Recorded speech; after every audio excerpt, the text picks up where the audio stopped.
just the games. It's Toucher and Hardy, Zolak and Bertrand, Felger and Maz, Joe Murray. For Boston sports fans, it's 98.5, the Sports Hub. Beasley Media Group station. Essential Sports Hub headline presented by Celsius Energy Drinks. A real rough night for the Red Sox all the way around. They were beaten by Cleveland 8-1 at Fenway Park. It was a bullpen game for the Sox. Jordan Hicks and Steven Matz were tagged for a total of 6 runs in the top of the second inning to end all the suspense for the game. Sox do take 2 out of 3. They're still tied with the Yankees for the top American League wildcard spot. They visit Arizona tomorrow night. And before the game, the team announced that Roman Anthony has a strained left oblique.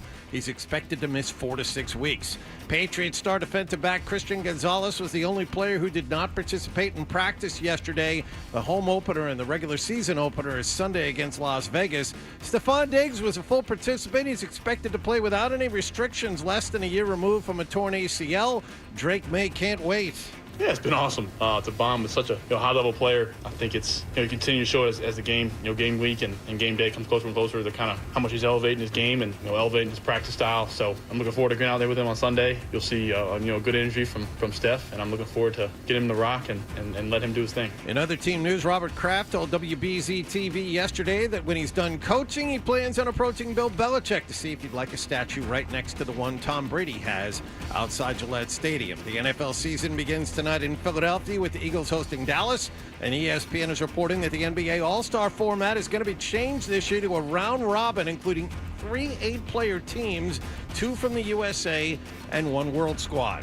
Sports Hub headlines are brought to you by Catches Law. At Catches, they specialize in helping those who have been injured not only from a one-time incident, but from a lifetime of hard work and labor. Does this sound like you? Visit CatchesLaw.com. I'm John Wallach on Boston's Home for Sports, 98.5 The Sports Hub. Your next update at 6:30. Here we go. Boom. I win. Boom. Yeah. It's a buddy. Oh. We've got a passion for Boston sports. Get angry. 98.5 The Sports Hub. Ladies and gentlemen, I need all of you to stop what you're doing and listen. Toucher They love the show. In faat, they said, Fred, you're the best. and Hardy Who's Taylor the originator? on 98.5. Hello. Hey there. Aloha. Bonjour. How are we doing? What? I'm an animal. Can we use this for the radio? No, Nick, with your drinking at noon on Monday. Well, I tell her the truth, I miss booty. That problem is too large for the Sarge. You know how I feel about clowns on morning shows? And I'm just saying, hello. Toucher and Hardy. Watch Daddy and Uncle Freddie. Knocking back. 25 glasses of soda. Having some fun. On 98.5 The Sports Hub. Let's go. They doing it in these teddy bears for our young children. I don't know what it's about. That's all I got, brother. Hey. Good morning, everybody. Good morning. We are Toucher and Hardy, Town Fair Tire Studios. You can watch us on YouTube. Subscribe to 98.5 The Sports Hub on YouTube and get that going for yourself and watching us. If you don't know what that caller to Feinbaum was saying, he was saying that they're putting AI in chips for our teddy bears for our children. They doing it in these teddy bears for our young children. And I understand that there is an uncertainty by most of us and somewhat of a paranoia about the implications of artificial intelligence on the workforce and things of that nature. The entertainment industry, the internet. I understand all these things. One thing I don't understand about guys like that is why is anything the government would put in a teddy bear not better than you? That's the people that seem to have the biggest conspiracies.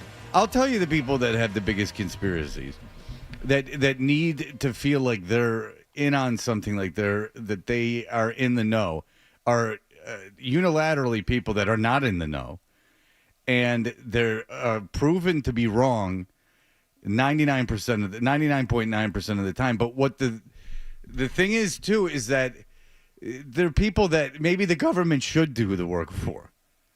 That's the thing. Like, the government's putting a chip into us. Whatever you feel about whatever, there was no chip in the vaccine, and the people that thought there was a chip in the vaccine, why would the government care what you were doing? Your petty shoplifting in meth labs can be found without a chip. I don't know how the chip is going to figure anything out. Like someone in Hoover, Alabama, going to a Target on a Tuesday afternoon. I don't know what that's going to show up on a government screen. If I'm the government and I have to keep an eye on things, or I want to make sure people are staying in line, and I have to hand out microchips, how many people live in the United States? Like 400 million? Yeah, 300. Yeah, so who's keeping the eye on 400 million microchips? Well, it's like a Dark Knight situation. You just got a wall of TVs. You got one guy just sitting there watching everything. They've got 400 million TVs. Not everybody gets their own TV, Fred. Not everybody is worth monitoring. It's regional. And there are and it's regional. Thank you, John. And there are issues that the Hicks are very concerned about that are concerning. Not in real life. It's concerning how concerned. Yeah, the Hicks are. but they're concerned about like the most insane conspiracy theories, like the real insane ones. The ends of the worlds and things of like that nature. They're either just asinine or I'd rather the government be doing that to them. They're putting in the teddy bear. Good. Maybe your kid won't be you. Maybe your kid will be better than you. Maybe the government should take over. I mean, the government takes over kids. The government takes over kids all the time when the parent can't take over the kid. Now, that's a broken system, too. Foster care and that nature, they can be very perilous for people. But if it's just an AI chip teaching your kid, maybe you're not so right about everything. Maybe I like that. You'd want to control school. Maybe people should put a chip into the teddy bears. And again, the obvious joke is the guy has never seen a Teddy Ruxpin, because that tells you a little bit about how that guy grew up. Now, I never had a Teddy Ruxpin, because I think I had aged out of it by the time this came on. My buddy? No. My buddy and me like to climb up a tree. We're the best friends that can be, my buddy and me. Yeah, I didn't have one. I liked the commercial, of course. I thought that it's it was a catchy-ass song. Well, of course. We both remember it. Yeah, we get it. You got to do the whole song now. Yeah, right. Buddy. Yeah, we'll do the whole thing. So I wish I had a board that worked, but I don't know why I have one. I can't do anything. But the thing is that I always thought that I think that your friends probably did too. Like my friends and I made fun of that commercial because it was so sad that it was just a buddy in stuffed friend. That seemed like a little on the nose. You know what? It's interesting because later on this morning, when we check in with one of our new favorites here on the show, he mentions a football player who is walking around with essentially a 2025 version of My Buddy. So that'll be, it's all comes around, Fred. You think we're just in here babbling nonsense at 6 o'clock in the morning. We're not. It has meaning for today's show, and you didn't even know it. I didn't. I don't think you've heard this yet. No, I haven't. Yeah. No, I did have a blanket. I had my baby blanket. And then one day I heard my mother on the phone complaining about me to someone and said, and he still sleeps with the baby blanket. And so I took the baby blanket and I put that I put it away. Well, How old were you? You're 14. I wasn't 14. I was probably too old to be sleeping with a blanket. But I maybe 12. I was a little bit older. I'm glad I didn't say 12 as my joke because that's too spot on. Yeah, it would have been devastating to me. I wouldn't have been able to get over. I don't know what's going to set you off. I'm offering up the information. Well, I just don't want you to bust a spring. You're already off balance. I don't need you wobbling out here on two wheels. That's been taken care of. It's too early. That's all right. I took what needed to be taken to mitigate these things. Oh, good. I have to tell you something that happened last night, which I predicted would not happen. Last night, when we were leaving the show yesterday, Zoe and I were talking about an event that he and I were both going to. It's called A Voice for Mikey. And this is put on by Michael and Tatcha at the Cape Club in Sharon. He's got the Cape Club in Falmouth, one in Florida. He and his wife, Marilyn, their son, Mikey, who was diagnosed with autism from an early age. We see Mikey around the pool at the club, and, he's been around. He's been a fixture for anybody who's been there. And Michael partnered up with the guys from the San Gennaro Feast, Nick Verano, who's been in here, and Frankie DePasquale, and he created this new 501c3, A Voice for Mikey. And they're having a gala last night. And Zoe knows Michael from years ago. So Michael asked Zoe if he would come and, help MC the auction last night, whatever. And they sold tickets, invited some of the people from the club, can you be there and support? And we probably heard the ads on the radio station, A Voice for Mikey. Okay. So I was told by multiple people, including Zolak, that Mark Wahlberg was going to be there. I heard that yesterday. I said, yeah, right. No, he's not. Mark Wahlberg is not coming to this. Zolak said, no, really. He's going to show up. It's going to be 20 minutes. Yeah. Michael FaceTimed me from the golf course. He was with Mark Wahlberg, and he's like, hey, Zoe. He's like, hey, whatever. He goes, I'll see you there. And I'm like, okay. And I'm like, that's very nice that he said he would do it, but he's not actually going to do it. So as it gets closer to yesterday, it becomes more ridiculous. Like, well, he's just going to come in on a helicopter. I'm like, oh, is he? Is Mark Wahlberg going to fly in on a helicopter? He's got to be efficient. He's got an early wake-up call tomorrow. He's got a lot going on. Exactly. He's got to get up and play 18 holes of golf in an hour before he goes off to do whatever Time in the else. cryo before he starts his day. It's very important. So Marcy and I get there for the cocktail hour, like 6:30. Zoe's already there. And by the way, I've seen Zoe do this a couple of times now. When you hire him to, MC a thing, I think he goes back to playing days mode. He's going to do two things. He's going to go over the playbook, and he's going to be on time. Oh, I thought you were going to say he's going to go over the playbook and take opiates. No. Take a Toradol shot, which, as you have said, it doesn't do anything. Well, Toradol, it doesn't make you high, but go ahead. No, he's there early. He's going over the script. Wow. He's going over everything, and he takes it seriously. But he says again, he's like, yeah, you're here in time. Wahlberg's going to be landing here another 20 minutes. I'm like, oh, is he? Is the chopper going to fly over and land here on the golf course? We're out there on the patio, and Steve Burton is there, and Butch Stearns is there, and they're all like, "What are you guys doing here?" I'm like, "Well, it's supposed to be a thing here with Mark Wahlberg coming out." I'm like, "I don't know what it has to do with sports. It's at a golf course, so maybe." Yeah. 6:50 something.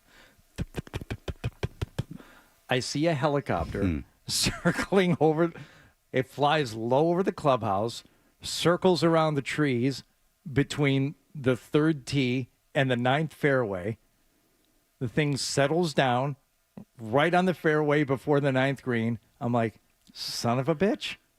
And out walks Mark Wahlberg. 5'4" Mark Wahlberg. He's much taller than I thought he would be. Oh, really? And whatever it was, he shows up, walks in, takes a bunch of pictures with people. I saw him on the news this morning. I think both Burton and Butch got him to say something for something. I don't know what he was saying. I'm like, it's got nothing to do with me. I'm just here. Walked in, auctioned off either 10 or 15 walk-on rolls for a movie he's shooting in Lynn today. He said he had an early call, so he couldn't stay late. Auctioned those off, raised, I don't know, soft $100,000 in the 15 minutes he was there, and then bye. Got on his helicopter and left.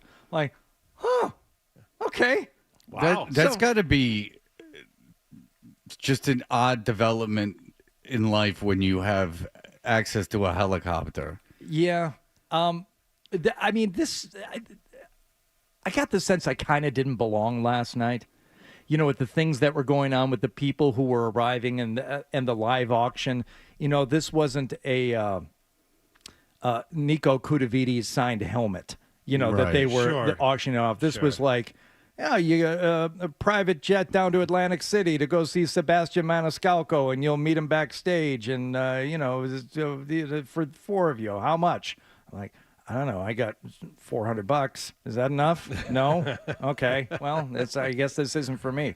But the other thing that I told John before you got here, Fred, Michael's up there giving his speech, thanking everybody, and talking about, amazing speech. And he's talking about his son, and he's talking about Mikey and how many people are affected and autism and how, this affects so many people. He goes, and there's a bunch of Italian people there.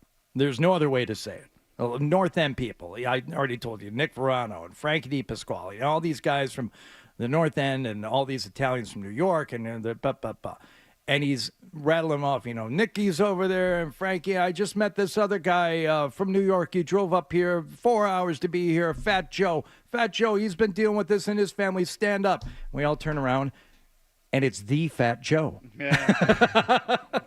I'm like, what the hell is Fat Joe doing here? But there he was. And Wallach got all excited when I told him that. I was excited. But if you're Fat Joe, are you a little upset that Mark Wahlberg got a helicopter to come in and that everyone took pictures and it took until like the guy whose charity it was speech to point you out along with some restaurant owners in town? Excellent point. Yeah. I will say this. During the Wahlberg thing, a lot of people are still out on the patio. They didn't even know he was doing it. When Michael was speaking, pin drop, and when he pointed out Fat Joe, everybody looked and saw him, and I'm guessing, maybe half the room knew who Fat Joe was. Right. But for those of us who knew, we're like, holy crap, that's as exciting as Mark Wahlberg being here. Oh, Fat Joe, look at that. Interesting. I just saw a video, I don't know if I've ever been in an event that, like a charity event where they helicoptered a guy in. That's very cool. And that's very nice of Mark Wahlberg. But just to tag on the Fat Joe thing, I saw a video recently that is pretty great. And it's of like the Source Awards or something like that. I would imagine it's the Source Awards like in the late 90s, early 2000s. And Ja Rule, who I'm no fan of, but Ja Rule is on stage. They're doing like something where rappers are coming out and like playing a song, and then the other one's immediately coming out. Like there's a DJ, and Ja Rule comes on and says, "Let Big Pun rest in peace." And Fat Joe's still got a mic, and he's like, "What are you talking about?" He's like, I produced that record. And he goes, "You executive, you produced that record." And then he goes, "I didn't," he goes, "I produced that record." He goes, "You got to hit buttons to produce the record." And like in front of an audience of people, he's insulting Fat Joe about doing a Big Pun song during a you weren't even there for the mixing and the mastering. Well, that's what he was saying. He's like, "You got to push buttons," and he gets the crowd to start doing it. And based on the first Source Awards, where the dude from Onyx took a gun out and started shooting it in the air, and it wasn't a fake. Well, that was unfortunate. And it's really not fake. Like he shoots it in the air, and a lighting fixture comes down, plaster dripping, falling down like a Western. Like it's the first Source Awards, and it's not. They don't have the budget or the wherewithal to orchestrate a lighting fixture falling down. Like it's a real thing that happened. It's or security, presumably. Well, yeah, exactly. It's so like, I mean, the Butthole Surfers, Gibby Haynes would bring out a gun. Hank Williams III would bring out a gun. Like guys bring out guns on stage in every genre of music, but firing a live round into the air on a stage is, exceptionally. I mean, the guy from Onyx, he was arrested and everything, I think.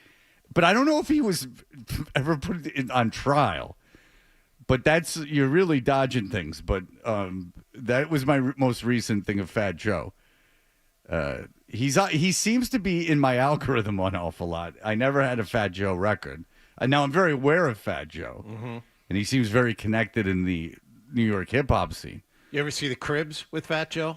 Probably. Yeah, I think I've seen them all. It was great though. He just showed up and he was in a really nice condo with a big bed, and that was it. And good. It was a lot of focus on a big fruit basket he had gotten sitting in the kitchen. Well, you know why? Because there's no way that was his place, and it's not even because it wasn't. He probably even might have had a nicer place. They probably rented the condo and they left the fruit basket in there. I'm not kidding. No, so many of those cribs, they're like, forget about not being like officially yours and it's a place you're renting. No, they would just go find a place. Right. And Ego Trip in the video by De La Soul is like about kind of cribs, and that there would be, you can go look, there were cribs where the tags from the like specialty dealership were still on the cars.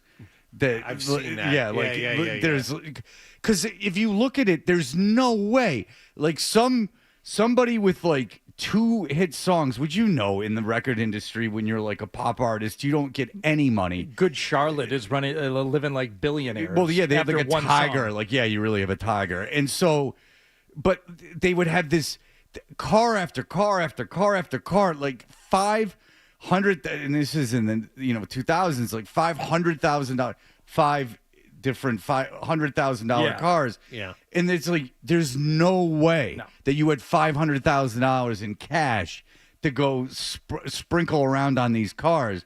It's almost like they're so dumb that they didn't even know how to make it realistic. Yeah. But as a kid, I thought it was real. I mean, as a young adult or late teen, I thought it was real.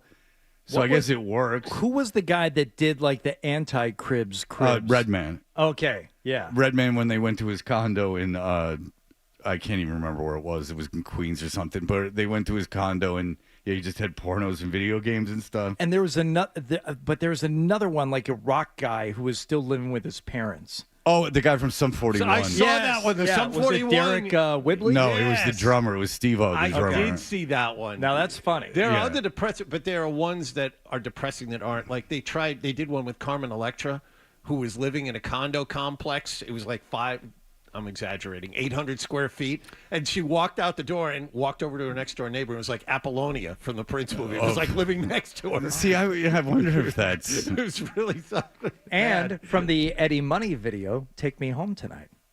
Apollonia? No, Shaken. She's the girl in the car. Apollonia. Yeah, Shaken. No Apollonia. kidding. I've seen that. I woke up shaking. Yeah.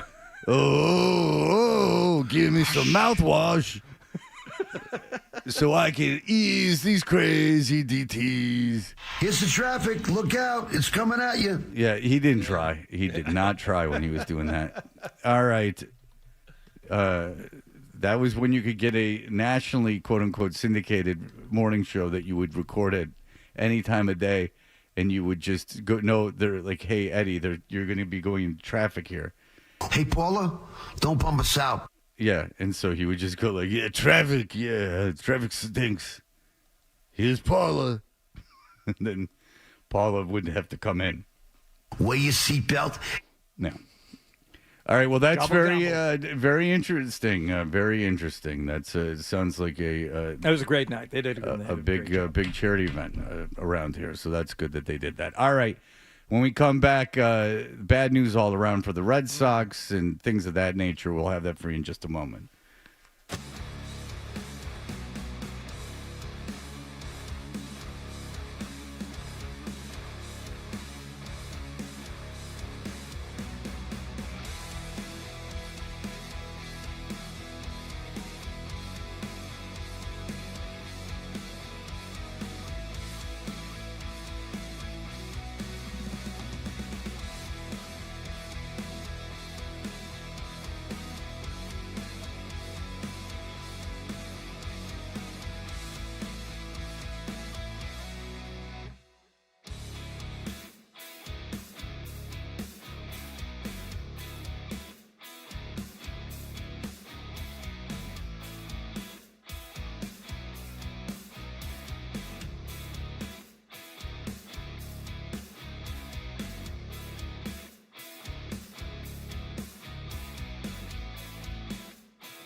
words. A guy in tights and a cape. And Hardy with blunt honesty. I am not known as Mr. Fun. Toucher and Hardy continues on the Sports Hub. Did you catch the game last night?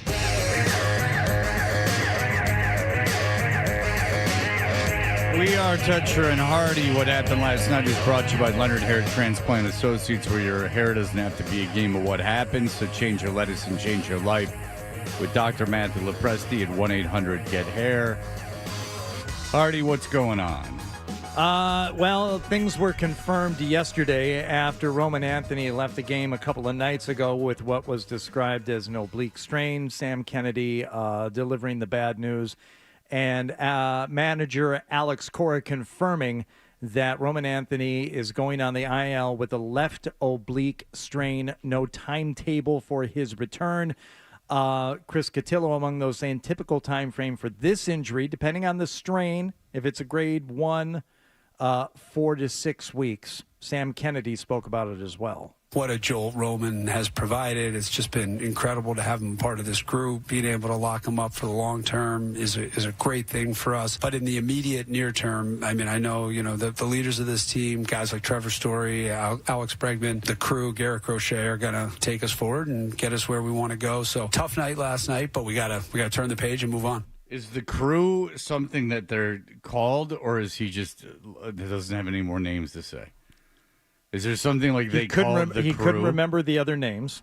Yeah, okay, because I didn't know if there was something I was unaware of where they called, like, I think they do the have bullpen the crew or something. I'm not aware of said nickname. I think that it was option B there. So you could name 2 guys. Yeah. That's not great. I'm not aware that they called themselves the crew. Maybe they do. I'm not. Well, that's the thing is I don't want to look like a fool. They should have satin jackets made. Ooh. Or at least umlauts over the U. And put a U in it. That's right. Yeah. I roll with the Slippery T Crew. Oh, there it is. So that's it, Roman Anthony. Now, there is some debate, or I guess some question. Roman Anthony himself said he didn't know what grade it was. He said, and I'm sure this is a misstep by him, when questioned by the media before the game last night, he said he thought it was a grade 2, but he wasn't sure. Grade 2 is apparently 6 to 8 weeks for a timeline. But let's just say it's 4 to 6 and it's a grade 1. 4 weeks from the injury puts him ready to go for game 1 of the wild card playoffs. 6 weeks gets him ready for the American League Championship Series. There's a big difference there. And listening to people last night, it seems like it's closer to 6 than it is for 4. Will Middlebrooks does TV with Dave O'Brien on NESN. He has had the injury while he was playing, and he said on the broadcast last night on NESN he thought 4 weeks was very aggressive. Well, because the thing is, you can't just, they can't go, you're healthy, now go hit. Yeah. You got to be able to hit, and with an oblique strain, you can't hit. Obviously, you can't rotate your lower torso, so... Yeah, you can't even take.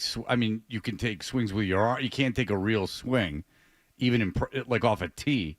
So I would imagine that's not good for a strain. No, to aggravate it continually over and over again. So I wouldn't. I'd imagine it's more than 4 weeks. Alex Cora told the media he told Roman Anthony to envision the ALCS as his first at bat. So the chances of 4 weeks don't seem realistic. What I would guess is that if it's 4 weeks, it's 4 weeks before he could start hitting off a tee. And that would be, and you're not going to, this is obvious to anyone, but if you're out for 4 weeks before you can rotate pain-free, or it's not going to aggravate the injury to like some incredible degree, you can't, after a month off, just go, oh, hey, hit. Yeah, against Major League Major League pitching. And it's not like the Cleveland Guardians you're facing. You're facing really good teams. But without any work. It wouldn't even matter. They wouldn't even put him on assignment. They wouldn't. Yeah. You got to be able to take swings. You got to, and then you got to get strong again. Yep. 4 weeks off without rotating your torso. I guess you could rehab and stuff, but you're not in baseball shape, and they can't have you in the lineup. So that's true, and the minor league season is over right by the time we get to the playoffs. So there's no rehab you could go out on. Right, exactly. Yeah. So there's it would seem very odd to me, and it's not. And if I'm the Red Sox, it's certainly, if this was even an option, something like I'm shooting up and going, go play. Hell no. He's 21 years old, and you just gave him that deal. I'm not. You're a superstar. You're not winning the World future. Series. Well, I No. mean, you could, I guess, it's possible you get in the playoffs to win the World Series, but I would assume this isn't the year. And, you know, I wouldn't. I'd rather have Roman Anthony healthy next season than I would to get him in an unlikely run. Just bad luck. I mean, this team has had a lot of good fortune this season. They were due for something like this, but of all the injuries, this is one of the handful of guys on the roster you can't lose. You want to be a dick about it? Well, Yes. you know, there was a way they could have mitigated this, and that was not trading Devers. Of course, but they would never have been able to play him. Yes, they could have. They could have. Could have had both guys. Yes, in the lineup. Right, no problem. And then you have Bregman Story, who's been hitting well, and you have Bregman Story and Devers. All of a sudden, there's some depth. Yeah, you won't have to platoon everyone all over the place. Interesting lineup. Yes, that's an interesting lineup, and that that could cause problems. And if Bayo and you know you have good, decent starting pitching from your 1-2 and maybe even 3, now you're talking like, oh, we can get over this injury, and maybe the ALCS is something we're playing in. And then Roman Anthony's a nice piece, which he should have been, like a nice story. He shouldn't have been the guy carrying your team at 21. And so I'll never get over it. If they win the World Series, I guess that's great. But I'm telling you, or let's play this game. I hate to be the redundant in an a-hole, but how about you retain some of the money and got in a bat or something in return? Unlike Hicks, unlike making your team actively worse, not just by the obvious of trading Devers, but getting back players that are worse. All right, make your team worse. And you got a chance to look at it last night. They brought in Jordan Hicks because the opener, Brennan Bernardino, couldn't get out of the first inning. They brought in Hicks. He got the last out of the first inning, and then didn't get any outs in the second. They gave up 4 runs. They conceded that game. No, but I know, but but that's what I'm saying is Yeah. Hicks is so bad. They conceded that game, but before it even started. When they we're going to like a bullpen game. That's essentially a concession. When the guy can't get through the first inning and you bring in Hicks, you're conceding the game. They know they were. I'm not joking. I know. They absolutely knew they were conceding that game. I'm laughing because all of their trade, like they had Dustin May pitch the end of the game, and you saw it. I mean, again, I get older just watching him. 53 pitches in 3 innings. Well, I mean, he's all over the place. And Dustin May, if you don't recall, was in exchange for the prospect that they got back in the younger prospect that they got back in the Devers deal. And May is worse than what you would have. These guys are worse than they're like WAR, right? They're way negative. Like there's no way an average replacement player is not better than Jordan Hicks. You got worse by getting him. And not just the absence of Devers, but getting Hicks. It is an inexcusable move.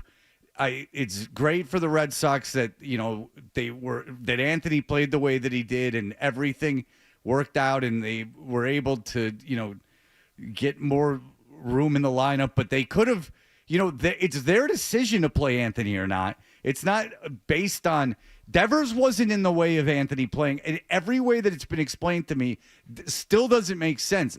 Cora could play Anthony if he wants to. It's you don't have, you know, Fred Lynn and Yastrzemski and Jim Rice in the outfield. Like there's no one in the outfield you couldn't have played Roman Anthony for. Devers was your DH. Anthony's not DHing. It doesn't make any sense to me. I mean, I understand it makes it easier to get Anthony in the lineup, but you could have put Anthony in the lineup. You don't have a murderer's row in the outfield. I understand your outfield's is okay, but it's not. Well, now because William Abreu is out, it's not okay. Right. You know, Abreu and Anthony are both out. And I think we even might have said, like, what if someone gets hurt? I mean, this has all been covered. It's just they gave themselves no room for error. And yet they still were able to succeed until now. Right. Well, yeah, and I mean, and they still might, but because the AL is terrible. The AL is absolute, and that might be even more frustrating because the AL is so infinitely winnable. All you had to do is make a deal or two, and you would be the favorite. I mean, seriously, because the Tigers can't hit. Favorite. The Tigers can't hit. The Astros, and no one in the West is any good, and the East sucks. So I don't. You had as good a chance as anyone else. One bat and a decent bullpen arm. My God. All the Yankees do is Aaron Boone gets tossed from games. Happened again last night. No. Nobody else is doing anything. You mentioned, and they can't beat you. Right. You're better than the Yankees. You mentioned no margin for error, Fred. It wasn't just the bullpen game that cost them all those runs last night. There were errors too. And now Manzardo with a liner to left field, racing over. Durant can't make the play. Into third is Jose. He'll round there and head home. Down to second. Manzardo's in there safely. It's an RBI double for Manzardo, and the Guardians continue to rout the Red Sox here in inning number 2. There was one play where Duran went over, took the wrong angle, and the ball went over him, behind him, and hit the wall. He overran it, reached back, and missed it. That's a guy who apparently was nominated for a Gold Glove last year in center field. The Gold Glove is I know, but the way I know. I'm people just saying see him is amazing. The Gold Glove is a ridiculous exercise. Awkward as hell in left. Yeah, he is really awkward in left. But he was untradeable. He was a guy that you couldn't trade. You could have traded him, as we discussed, and then you played Anthony all you wanted. You want to clear the decks? Give that kid left field by all means. That would have been perfect, and you would have gotten something for him. And by the way, not that it matters, but Devers has been very, very good over the last. The last 5 weeks, he has been the Devers he has been since he joined the Reds, since he was promoted.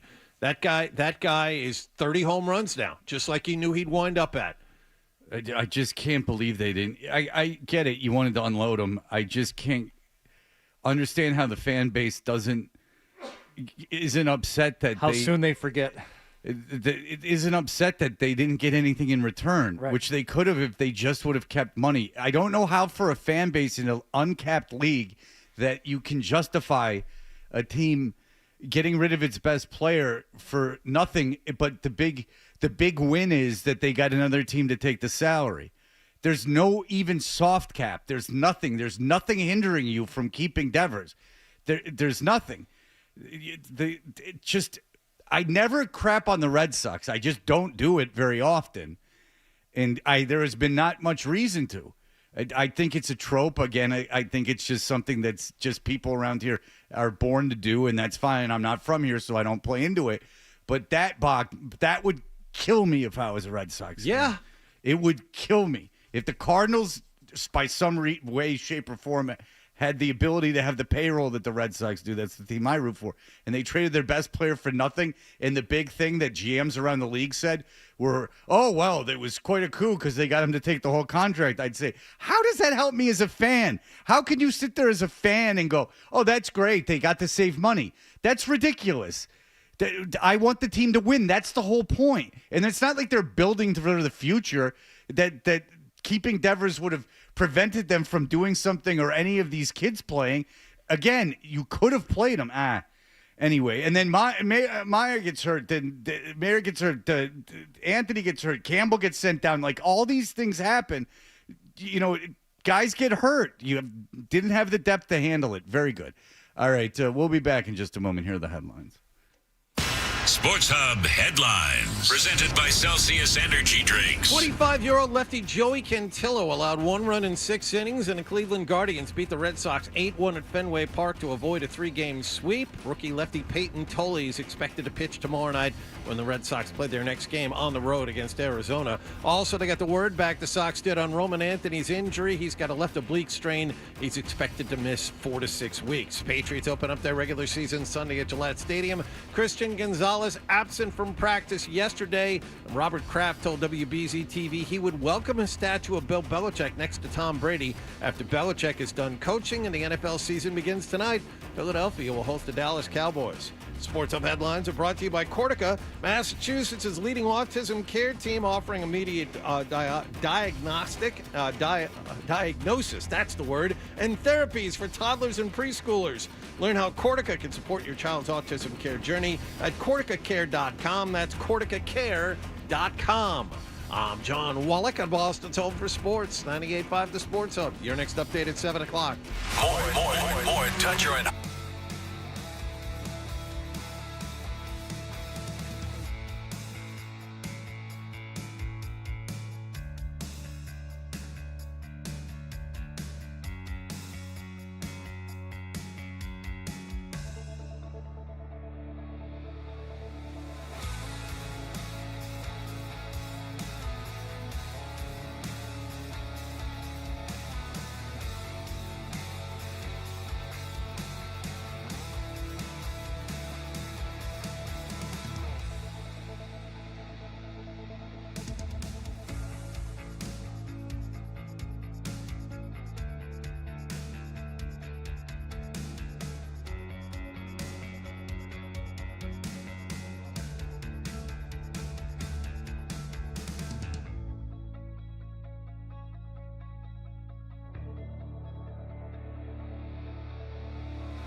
come together, and I kind of want to give obviously a good interview. Are you from Mr. Fred? Maybe today's the day we get him to sing. Yeah, he should. Made a fool of himself. I don't have any excuse for using the language that I use. Appreciate that. Should have said it that way. Don't have any excuse for using the language that I use. Shouldn't have said it that way when he said he was a pain in the ass, pain in the posterior. What did he say? Yes, pain in the posterior was the phrase he used. Okay. Here, I don't want to use that language because I want to get to know you. Hopefully these interactions that we have publicly we can do that a little bit. Sounds great. You know who's the real guy who got this going is Vrabel, is because Diggs makes the comment that he doesn't know if he's going to play the first game, whatever, he's being coy. It's not even a big deal. I don't think we talked that much about it. It didn't seem like a big deal to me. It just seemed like someone who was, kind of winking and everything. Then Phil asked a very legitimate question to Mike Vrabel, and Vrabel blew up on him. And if Vrabel just goes, it doesn't blow up in that, and it's probably a lesson that Vrabel learned about, reacclimating the Boston media, is that if he doesn't blow up there, then that just goes away. Yeah. Because who really cares if Diggs says back then that he's going to play in the first game or not? That's the thing. I think Vrabel got caught off guard. I think Diggs was on with Diana Rossini. Right. And your buddy, Diana Rossini. My buddy. And you're on this show too, my friend. Our buddy. Our buddy, Diana Rossini. That's right. That note is in front of you for a reason. She sent us all for all of us. That's true. She did. Yeah, let's be careful with it. Me. No, it's all of us. You're absolutely right. It's all of us. I wasn't standing on a hill where you guys were. Now, Fred. I was talking. No, it's a good point. I was talking to you, so I mislaid it. But I'm kidding. The point is that he said that, and it was clear Vrabel hadn't heard it. No one had briefed him. He was caught off guard, and that's, I think, more where the I get it too. Anywhere else. But this whole thing is silly. It's no one said anything. The only interesting thing about Diggs that was negative at all, first of all, everyone's been praising him for coming back from that injury as quickly as he did. They've been talking about how good he's looked in practice. This is all the information that we're on every day. This is the only information that I've seen. He makes that the only thing that was interesting to me was the Tusi or whatever the hell that I was very interested to learn about that drug. And now I can't stop seeing it being referenced like from a decade ago. Like I was reading an old magazine article, which shows you my life, and they reference like Tusi. So anyway, that's the only thing of interest to me. This whole thing got blown way out of proportion. I don't know why it really mattered. Now, if I'm Phil, you have to ask that question because it's the preseason and you got to fill article space and people want everything they can get. And it's topical. I mean, Jesus, you've been beaten over the head with training camp practices for 5 weeks. Here's something new. Well, let's add this in. Well, yeah, when people crap on reporters for, going over preseason with a fine-tooth comb, well, they don't do it because it's not making them money. They do it because everyone wants it. I want it. You want it. Everyone wants it. It's when things start heating up again is when training camp starts. Get you out of the dog days. So I put that on Vrabel. It's over. Did it all stem from this? That's yesterday about how he's not sure about his readiness for week one. Did you really believe that, Phil? I mean, you're a smart guy. I don't know where you went to school. It wasn't Ohio State. But, do you really believe that? Do you really believe that, Phil, or are you just trying to bait me into something? I'm not baiting you into anything. Yeah, I don't know why Phil would be baiting him into... How is that baiting? Just say, I don't know. Vrabel very testy. That he was asked about Christian Gonzalez, another legit. It's asking about Christian Gonzalez, wanting to get some information. Is that a valid line of questioning from reporters? Your best player hasn't played in 5 weeks. Yeah, of course it doesn't play the Wednesday. Doesn't practice the Wednesday before your first game. Seems like a legit question. I mean, please, guys. I mean, we have this is the first Wednesday of the season. He's not going to be at practice. Just please use your time. But I got that. It was the fifth question in a row. So I get that. That I understand is that they've asked you 8 different ways about Gonzalez. and then he reacts like that, and it gets twisted into he's pissed at Gonzalez. Sure. I mean, I can understand if you're this. I understand if you're a coach and they ask you a question 5 different ways in a row that you're just like, oh Jesus Christ, like I can't. What do you want me to tell you? Like I'm not gonna. What do you want me to tell you about the injury that I haven't told you? That I understand. Efficiently as we can about our team, about the Raiders. And I know Christian is a large part of our team, but he's not going to be out there today. So that's all I can do. I mean, what's Vrabel going to do? Yeah, he's got a hamstring. He's not practicing today. He hasn't practiced in a while where we can't definitively rule him out. We'll see how the next couple of days go. And I understand. And he's probably obviously not happy about it because it's his best player, but I don't read much into those comments. I don't think that I don't know. That doesn't tell me if he's frustrated with Gonzalez or he's probably just frustrated with the situation. Yeah, the Vrabel with Perry was way weirder than that. Like that was just stop asking me that particular question. All right, we'll be back in just a moment with some very important news. You're listening.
games. It's Toucher and Hardy, Zolak and Bertrand, Felger and Maz, Joe Murray. For Boston sports fans, it's 98.5, the Sports Hub. Beasley Media Group Station. Essential Sports Hub headline presented by Celsius Energy Drinks. Cleveland scored 6 runs in the top of the second inning, and they were off and running to an 8-1 win over the Red Sox at Fenway Park last night. The opener, Brennan Bernardino, couldn't get out of the first inning, and then Jordan Hicks couldn't get out of the second in relief. Sox are 3.5 games out of first place. They're tied with the Yankees for the top wild card spot. They visit the Arizona Diamondbacks tomorrow night. In other Sox news, they got the word back on Roman Anthony's injury. The news is not good. He's got a left oblique strain. He's expected to miss the rest of the regular season. Unfortunately, I've never dealt with something like this. I don't know, the recovery time on something like this. Again, it's just a matter of trusting the training staff and trusting the coaching staff, doing everything I can on my end to get healthy and hopefully return as soon as I possibly can. The timetable for this injury is apparently 4 to 6 weeks. Patriots open up their regular season on Sunday at Gillette Stadium against Las Vegas. It's looking less and less like Christian Gonzalez is going to be able to play. He was the only player who did not participate in practice yesterday. Stephon Diggs and Efton Chisholm were full participants. Robert Kraft told WBZ TV he would welcome a statue of Bill Belichick next to Tom Brady's after Belichick is done coaching. Former Patriots wideout Kendrick Bourne met with both San Francisco and Washington this week but did not sign. And the NFL season begins tonight. Philadelphia will raise their championship banner and host Dallas. Sports Hub headlines are brought to you by the new burgers at the 99, like the new Bourbon Onion Burger. Their half-pound 100% American Angus beef is sure to please. You gotta love the nines. I'm John Wallach on Boston's Home for Sports, 98.5 The Sports Hub. Your next update at 7:30. New England plays here. Down the right side, it's a separation. Yeah, touchdown pass. Yes. Perfect dive from Drake May. 98.5 The Sports Hub. It's called rising and grinding. Start your Got day. your finger on the pulse, Fred. Begin your Seldom day right and never wrong. right here. Is that Toucher or is that Hardy? I know, looks like a poodle. It's an effing poodle, dumbass. The Sports Hub. We interrupt this program for breaking news. I can't use it. Newsflash. All right, we are Toucher and Hardy. Watch us on YouTube. Subscribe to 98.5 The Sports Hub on YouTube. Us, we're live. Joe's live. Highlights of all the shows, Alex Barth, all those guys. Videos all the time. Lots of great stuff. All right, what is this news story, Hardy, that we are going to have to learn about? Well, we go across the pond for this one, and here in the States, the former colonies, they're referred to by our friends in the UK. Sometimes our news leans toward the bawdy and the silly. If you want serious stuff, you have to go to anyone speaking with a British accent. So Sure. A serious news story about a serious situation. A man in the UK who is apparently he had just suffered an injury when this story broke. Apparently, he slipped and fell in the shower and was left in agonizing pain because he somehow slipped because his penis got in the way. This man has been identified as having the... Oh, I know who he is. The world's... I've seen him on an Australian talk show before. The world's largest penis. He's ugly. He's like short, fat, and ugly. But and I've never seen his penis. But he was on an Australian talk show one time where they, it's a famous clip because they're, cutting up about it. Brennan, very interesting. In my guest bathroom now, I have a big blow up of the Daily Mirror from the, I don't know if it's the Daily Mirror, but I think it is the Daily Mirror, of the Britain after the Sex Pistols were on that Bill Grundy show and swore. And it says The Filth and the Fury. It's that famous title. But on the same token, they sold tabloids, like mainstream tabloids that would have Samantha Fox boobies. Yes. Was that I can't remember what page. It wasn't page 6, but it was whatever it was. It was called something. And there was a topless woman in like every newspaper. Benny Hill, who apparently no British people thought were funny, I've just learned. Well, really? Yeah. I didn't know that. No, I never got it at all. It just seemed like a weird pervert. Those tabloids were the bane of Anna Scott's existence in Notting Hill. And had it not been for them, she would have... well, you know what? It actually worked out because I don't know if she and William Thacker would have gotten together were it not for those tabloids splashing her business about. I tried to watch that on a plane this year, and I got through the first 5 minutes of the bookstore, and I went, this is not for planes. No, it's for sitting at home where you can pay attention. You don't want to be interrupted by the So flight you're a attendant. big fan of Notting Hill? British rom-coms in general, but especially Notting Hill. 4 Weddings and a Funeral. 4 Weddings and a Funeral is a good film. Now, it's not even a bookstore. It's like a bookstore of like maps or something. It's a travel bookstore. A travel bookstore. Travel bookstore. Yeah. All right. Well, both of you seemed very engrossed in that. I tried to watch it.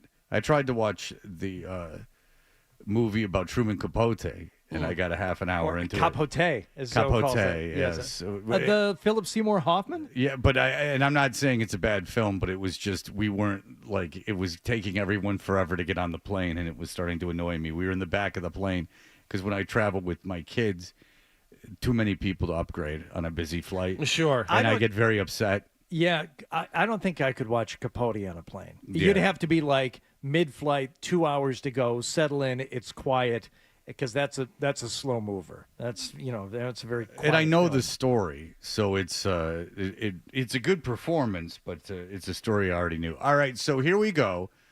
Big penis guy, I know who he is. Yeah, this is just him talking about his penis. I'll tell you more about the accident in a moment. Yeah, he won't do porn. He was Really? asked by the Australian people. I'm thinking he'd get offered a lot of money. Well, he has been. Yeah. I'm telling you, he's not an attractive man. Have you seen a picture of him, Hardy? Oh, yeah. Because I don't know this story, but I know who he is. He's a very, short, very average-looking bloke. It's happening. Short, fat white guy, right? Sure. Yeah, okay. Let me see. Yeah, that's He's not it. that fat. He's lost weight. Believe me. You can tell life hasn't gone well for him. All right, here we go. Big penis guy. My name is Matt Barr. I have taken part in a recent study and been independently verified as having the largest medically verified penis, over 12 inches long and over 8 round. In terms of the intimacy issues that I've had... Hold on. Did you say over 8 around? Whoa. Yeah. Whatever it is, it's not good. Whatever it is, it's not something... I think it's gotten to the point where it's not anything that someone who wasn't a woman or a man who wasn't into very extreme acts would enjoy. Because I know Wallach is hung like a rhino, and you've done the length of yours before, but have you ever done the circumference, John? I have not. No, but Will you do that? Not right now. Ryan? Based on Nick? based on past footage, it's more of a length thing from what I've seen. Because in the famous short picture, and you know where that shorts picture was taken? No. Right there by the window. And you know what day? What kind of day it was? Getaway day. Getaway day, where he was going to Philadelphia. I was looking forward Going to his things. in-laws' house. That's really where that photo was taken. Well, that's why maybe he was semi-aroused. Or maybe thinking about that, getting in that minivan and driving down to Philly. Or maybe it was just the day that was taken. Maybe it was us with a guest, but I do recall that was a particularly annoying day with John. He was standing up there like he couldn't wait to get out. And I had to know why. And the reason was he was going to his in-laws' house. Jimmy Kimmel. It was the day Jimmy Kimmel was in. Okay. With Dickie Barrett. The two of them were there. I missed them coming in. Yeah. I like both of those guys. All right, here we go.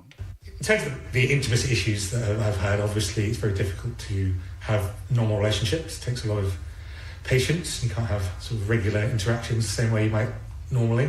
Huh? I understand why it would be difficult sexually. I don't understand why it would be difficult leading up to it.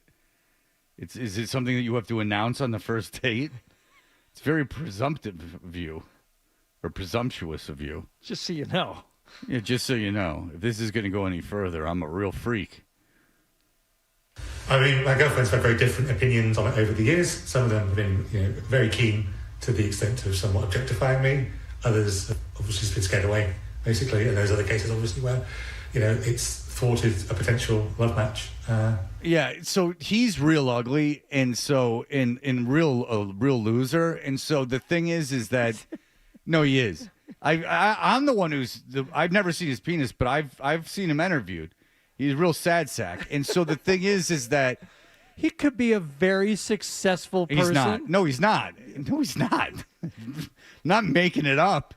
Like, I'm not just trying to be. What does he do for a living? Nothing.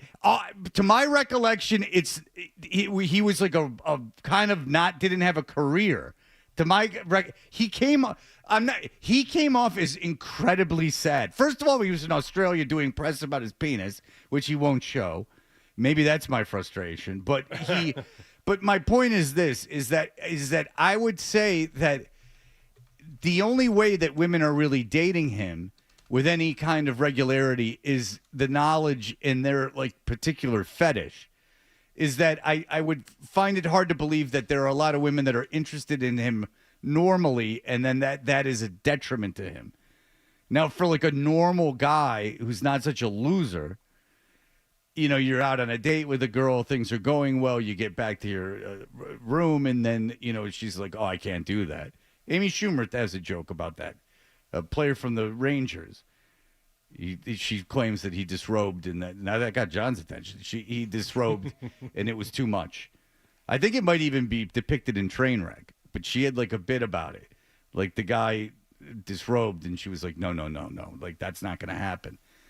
So what I'm saying is I don't see this guy getting into that kind of situation very often where it's not known ahead of time. It seems like it would be more of an internet thing, that people would reach out to him just to see what's doing. You see. I just saw a documentary on Mapplethorpe, so I'm very keen on these things. Made that mistake. Now you're starting to use the British terminology. Are you keen? You know what? What I'll say about Mapplethorpe, the photographer, it's pretty much pornography. Like, I remember at the time being on the side. No, it wasn't. It was black and white. Exactly. It's art. It's like, dummy. Because there's this book Patti Smith has with him that's very good called Just Kids, about when they were young. Yeah. I knew that he was controversial. I was completely unaware of the subject matter of his photography. If you don't know John, it's extraordinarily extreme. I wouldn't even call it gay. It's just two men doing things that are very, very, very unpleasant to anyone but a few. You know, everything I say, DA, the fake DA, right? More. Okay. Like more, but you're right. It is in black and white and well lit. Yeah. So it's like a whole thing. And he uses the rule of thirds. The photos are composed beautifully. Lots of 45-degree angle. Sure. Shadows being implemented. And I know I'm all over the place, but this is not a very long news story. So Robert Mapplethorpe is a very infamous and very famous photographer. He's considered his artwork hangs in big museums. He's big commissions. Mm-hmm. And so there was this big debate when I was younger, but I was unaware of what the photographs were. I knew a lot of them were like homosexual in nature. And there was this big debate if it was pornography or not. And I'm reading this book, and it's a very sweet book. And it's about like how innocent and like, shy he was in this. He was dating Patti Smith. Like she pretended to be his wife in front of his parents. Like she had no knowledge that he was a homosexual, which is interesting. Because then he's not a photographer, he's a painter. He pivots to photography. So I'm watching this documentary based on this. It's not based on the book. It's just based on my reading of the book. I watched the documentary. And there are these guys. There are these people like at museums, like in the back, that put on these like latex gloves. And they're in suits. And they're thumbing through these like photographs. And they're these stately like women and men. And then there's the most extraordinarily graphic gay photos. And it's not them having sex. No. It's way, because there's a bunch of nude dudes, and you're like, okay, like that doesn't freak me out at all. Right. There's stuff, and I get it, but there's stuff that's like way different than like Hustler. Like if Hustler was a gay magazine, that stuff's not in Hustler. Like stuff I had never seen before, and I'm very familiar with pornography. Very familiar. Are you guys aware of his more extreme work, Mapplethorpe? Yeah, yes. I mean, there's one thing in one phrase that we can't say, and you cannot even go close to saying what's going on. There's no way around it. As you're exploring these things as a young person, you're like, well, I didn't know that would be pleasurable, but now you kind of wrap your head around and get it. This I don't get. Well, they go into that whole club, the Ram Shack, the whatever club it was, and they have these aren't Mapplethorpe photos, but they have photos of what's going on at this club. And I can tell you this: there was a bathtub that they would. I know this story. That they would tie a dude up on. Yeah. And then let's just say that there would be 30 guys around. Now, Fred, I have an idea what the 30 guys were doing. No, you don't. Nope.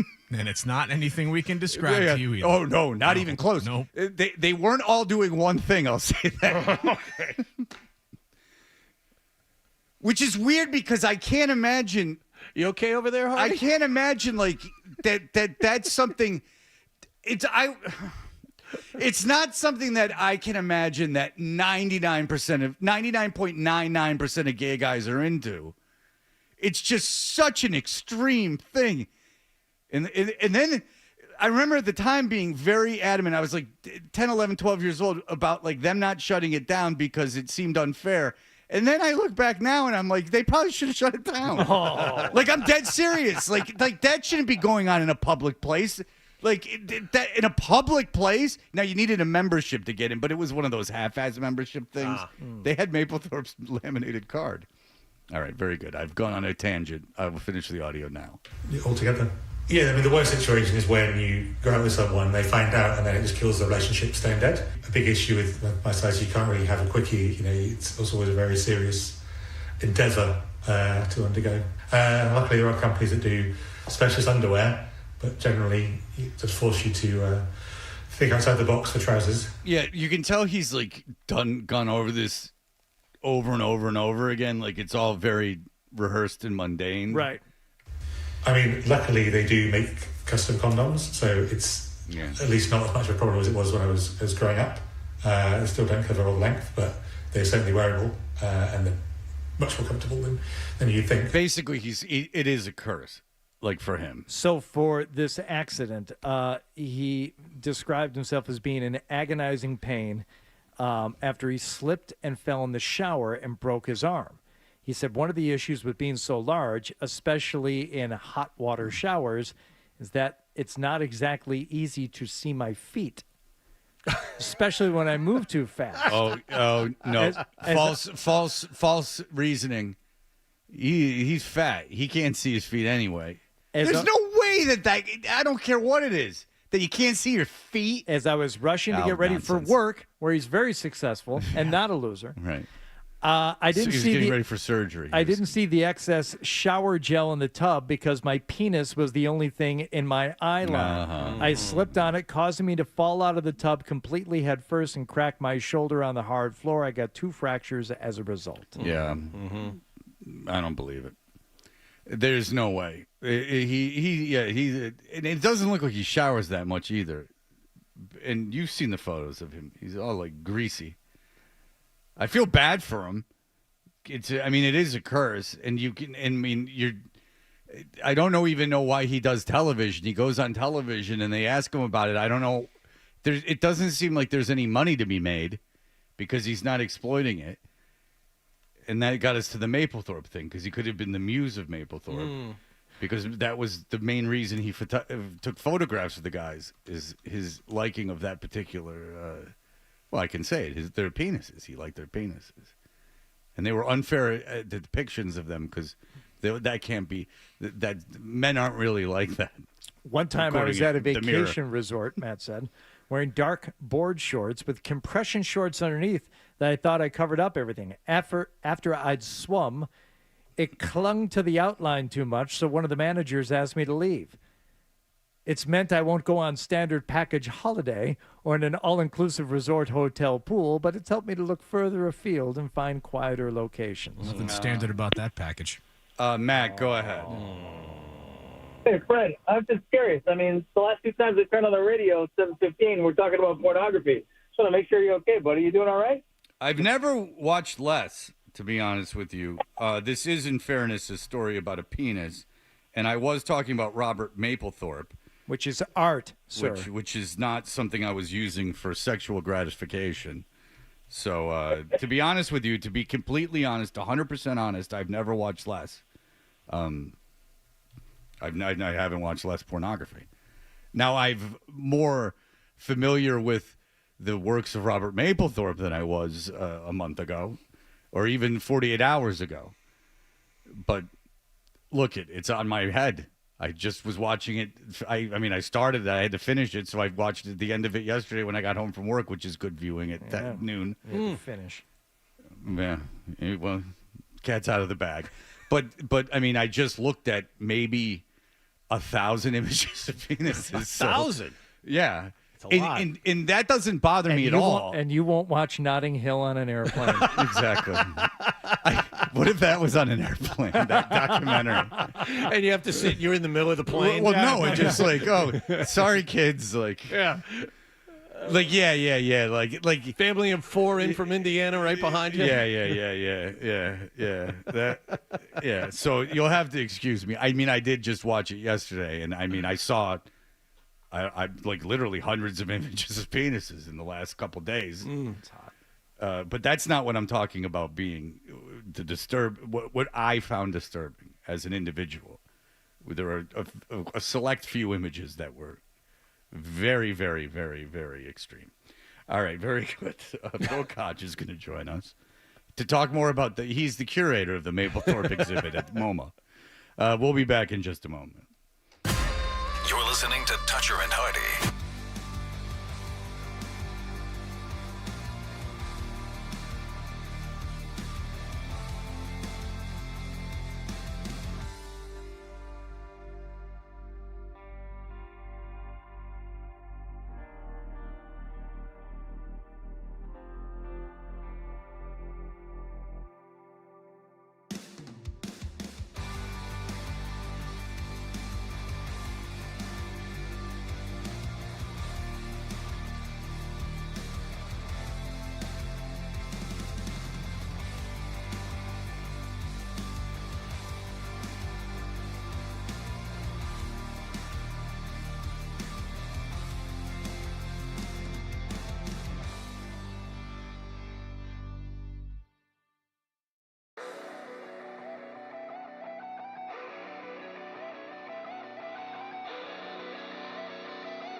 understand, but make sure you bring the Sports Hub app with you so you can hear more of Toucher and Hardy. That's what I want on my tombstone. On the Sports Hub. What a jolt Roman has provided. It's just been incredible to have him part of this group. Being able to lock him up for the long term is a great thing for us. But in the immediate near term, I mean, I know, the leaders of this team, guys like Trevor Story, Alex Bregman, the crew, Garrett Crochet, are going to take us forward and get us where we want to go. So tough night last night, but we gotta turn the page and move on. We're Toucher and Hardy. That is, of course, about Roman Anthony with the oblique strain. 4 weeks, best case scenario. It's either end of the regular season, beginning. It's like the beginning of the playoffs or the ALCS. Conventional wisdom is to err towards the ALCS. Obviously, an oblique, rotating, and it's where you generate your power. And you certainly don't want Anthony to aggravate anything seriously. He's 21 years old. But Bill Koch, who we've been kind enough to join us as this season is going on, a new guest of the show who we like very much. He covers, among other things, the Red Sox for the Providence Journal. Bill, thank you for joining us, sir. Good morning, guys. How are we? We just had a long discussion of Robert Mapplethorpe, so we've never been better. Hardy and I and Adam have taken this off air, so I'm sure you're familiar with the man's work. We can get into that on another occasion when there's not such pressing matters. Are you available tomorrow at 7:20 also? We're going to do a big retrospective Mapplethorpe. I'll just confirm that I am not, in fact, the museum curator, and we can go from there. Okay, very good. You have to understand, I was unfamiliar with the man's work until the last couple days. All right, Bill. Okay, so really bad news for the Red Sox, but kind of explain the oblique, how it affects an everyday player, and why this is a serious injury. Well, just by nature, swinging a bat is twisting your torso, and the oblique is a big part of that. In terms of physically what you need to do on a baseball field. And it's an injury that happens occasionally. It did look awkward, that swing by Anthony. It was a breaking ball down and in, and he went over the top of it, and you could see immediately he was in discomfort on his lower left side. He reached for it, walking back to the dugout. And when Alex Bregman said post-game that this is a gut punch, and that was before the MRI and before Alex Cora said anything official, players know. They know if it's something serious, if it's something that could keep a teammate out or themselves out for a little while. So you got the feeling that there was something bad that was going to come out, and certainly, Anthony potentially missing the rest of the regular season qualifies. I don't want to overstate the injury, Bill, but it just seems like without him, the Red Sox aren't a threat to go very far. Well, and I think that's a valid concern because he's one of the few everyday players in the lineup who you'd feel comfortable hitting against left and right-handed pitching. He's been so mature and so advanced in his approach in terms of being able to get on base and be a spark at the top of the order that, you look at the rest of the lineup, and there's a lot of platooning, a lot of mixing and matching against opposing pitchers. You look at the lineup last night, and there are guys in there who you wouldn't have expected to see past Fort Myers. So it is really a concern how they're going to put this together every night. Yeah, and so where do they go from here? How does this temper your expectations? Well, I think still that they're going to get in the playoffs. I think they've built enough of a cushion, over the chasing pack that they'll at least get a wild card spot. But what's their ceiling in a short series? You figured Anthony has been one of their lead hitters over the last month and a half, 2 months or so.